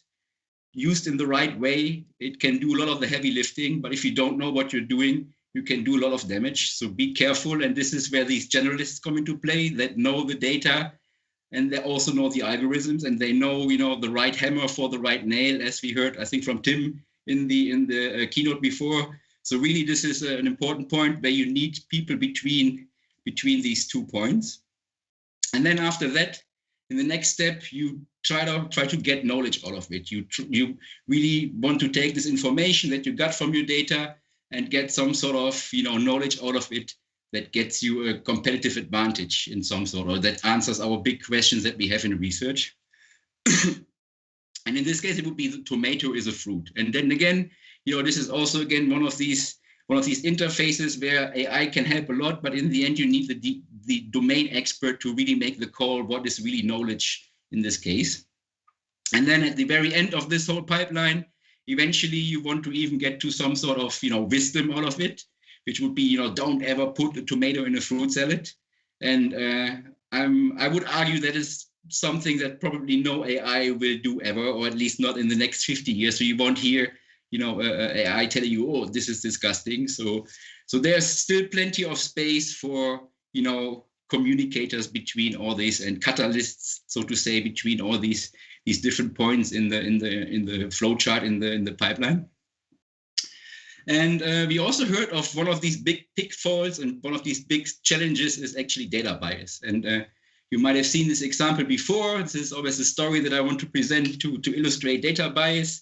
So some of you might have heard that when in World War II, the US Air Force wanted to figure out how they could improve their planes, right? They wanted to think about where they could put extra, which part of the plane they could put extra armor on to make their airplanes, survive better in battles. So what they did, they collected data after the fights, when the planes came back, and came to this data that we see here. So all these red dots were actually bullet holes from the planes after they got attacked. So now think about the question again. Where would you put the extra armor on these planes? Let's think a second about it. And then maybe, first all you would think, yeah, of course, I would put the extra armor, where the bullet holes are, right? This is where these planes get shot. So I put the armor where they get shot, right? But think again about it. So these are the planes that come back. These are the planes that survive the battle. So they could have, they could have survived, or they actually survived a hit in the wing, in the tip of the wing. They survived a hit in the center. But what apparently they did not survive is when they got hit in the engines, when they got hit in the cockpit, or in the weapons in the back. So here, this is a clear example for data bias, right? So you only get this, it's a literal survivor bias, right? So you get only the data point of the planes that survive. And if you don't know that, if you just give that data to your AI without explaining the context, you're gonna do this, big damage, right? So this is where I think, again, it's important that you have someone who makes the data collectors talk to the algorithm folks, right? Someone who really knows the context where the data is taken. I think in the beginning, I think it was the first talk, Ricardo talked about this, how you need a diverse team, because a diverse team is able to identify these contexts where the data is coming from. So again, a point of having these generalists, having a diverse team that can identify these data biases. Another big topic that we also talked about, a big buzzword at the moment, is explainable AI, right? So everyone, wants to make their AI as explainable as possible, and obviously that's a very important point, right? If you have an AI that makes, important decisions, you want to know why it makes this decision, right? So you have this, you want to come from this, black box in the dark to something where you understand all the wheels in there, and you want to be able to explain that, right? And then it could be that after some time your main data scientist can tell you exactly which latent variable represents which engineered feature that in the end made the algorithm decide what class it classifies your image. But that might be explainable, but that's not yet explained, right? So you still need someone who explains it. And who is it that explains it to your team? It might not be your coder, right? Who explains it to the policymakers? Who explains it to your board members? Who explains it to your clients? And this, again, I would argue, is the point where you need these communicating generalists, someone who can talk to your coder, but also to your client, someone who knows, how a neural network works, but that can also talk to policymakers. So here again, I would make the point, you need these communicating generalists. And what I would also say, and this is slowly but surely coming to the end of my talk, what I also recommend is to have a game plan, how we call it. So in every situation, when you communicate, when you explain your solution to your policymaker, to your client, to your team, have a goal, have a clear goal. What do you want from them? You want the policymaker to allow your AI, in practice. You want your team to accept this AI solution for something that was solved differently before. Then you know your audience. What is, how can you convince them? How can you reach them with that explanation? You might need a different explanation, even with the same goal for a different audience. Then design your message around this goal, knowing that audience you have, and then execute it. So always have this game plan in mind for these communication situations between these different groups and your AI experts and your data experts, for example. And to summarize that, my couple of take-home messages here. So find the Swiss Army knives in your company and foster them. So really support a communicative environment and make the folks talk to each other, ask the right questions that we heard, think about the biases in your data, and or have a diverse team. If you don't have, individuals that are all the tools in the Swiss Army knives, make sure that you have a team that is diverse enough that covers all the different tools in your Army knife. Especially important, as we mentioned a couple of times, to see these biases in your data. As I mentioned, support a culture of communication again and again. Super important point. If you don't talk about the context of your data, if you don't have the domain experts talk to the algorithm experts, you are in big trouble. Have a game plan, as I mentioned before, and last but not least, as for everything, hire a professional and to help with all of that. And that's how I want to finish. So not just for myself, but also for the other, Swiss Army knives in the audience. Let's think about how we can work together in the future. Thank you. A great applause to you, Daniel. Thanks for this entertaining event closing speech. Now, let's skim quickly through what we had now. And yeah, it's somehow another 3 hours just passed, and so much that we had to digest. I'm looking very much forward to see all of you again, and I would like, especially now, to wrap up what we did in the last 3 hours. I'm overwhelmed by all this interesting and enriching information shared by our speakers. When I think of a couple's journey with exciting moments and the pitfalls one has to go through in a partnership, I, at least, am in favor of a wedding ceremony between data and AI.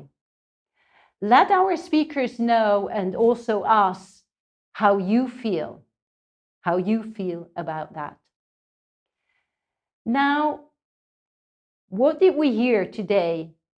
It's likewise in a marriage. We talked about good communication between both partners. It's very fundamental about data and AI. But it's not only about data and AI, it's actually more. It's about the people. It's about communication between data, AI, and the human being. And it's even, again, more. It's about the communication between humans to understand our needs and expectations. I must say, I think it's amazing what great analogies we can find if we have a personal relation to a topic like marriage. One of the very interesting things that we've heard today is about AI actually not talking about artificial intelligence. It's more about AI talking about augmented intelligence.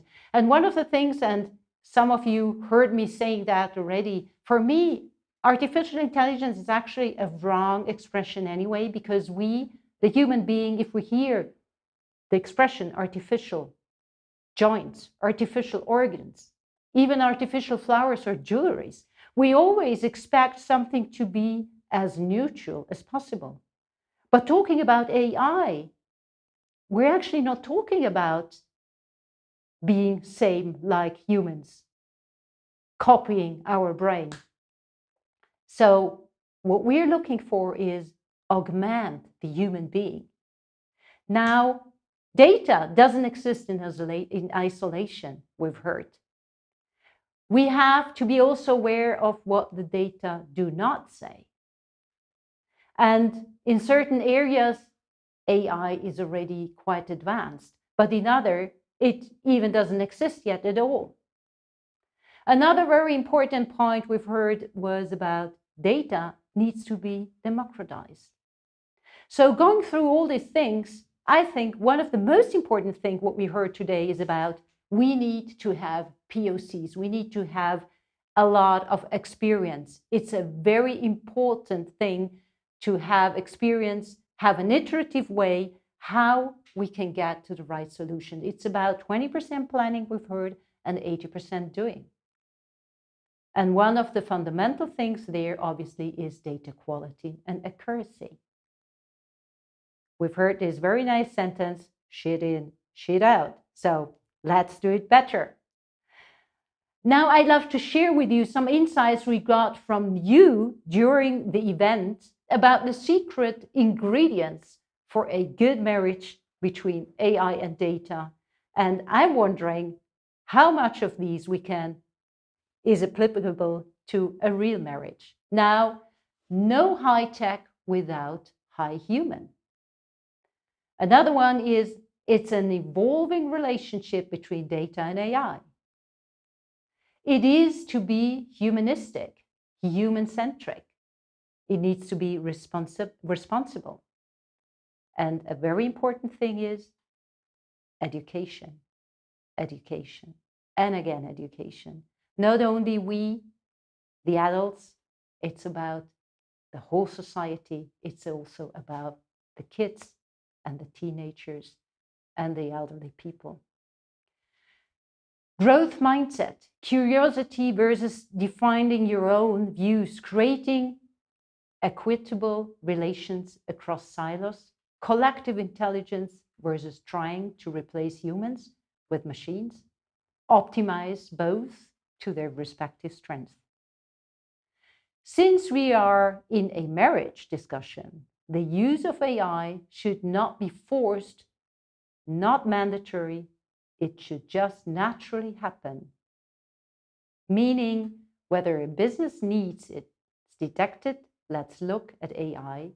If it can help, then the relation is not forced. Communication is the key for a sustainable marriage, especially for data literacy and leadership. So now it's again time to say goodbye. Dear SwissCognitive friends and fellows, we're looking very much forward to seeing you at our upcoming CognitiveVirtual taking place June 8th about the topic of responsible AI, co-hosted by our strong partner BCG Gamma. If you want to share your experience about responsible AI, please reach out to us. Don't forget to follow us on our social media channels and subscribe to our weekly roundup and share with us your AI content too. Why wait? Act now and share for success. Love you all. Stay healthy and whoa, we are trying to get that done. Perfect. So check out our animated logo for data and AI, how the marriage work. Bye. Bye-bye. Have a good time. Bye.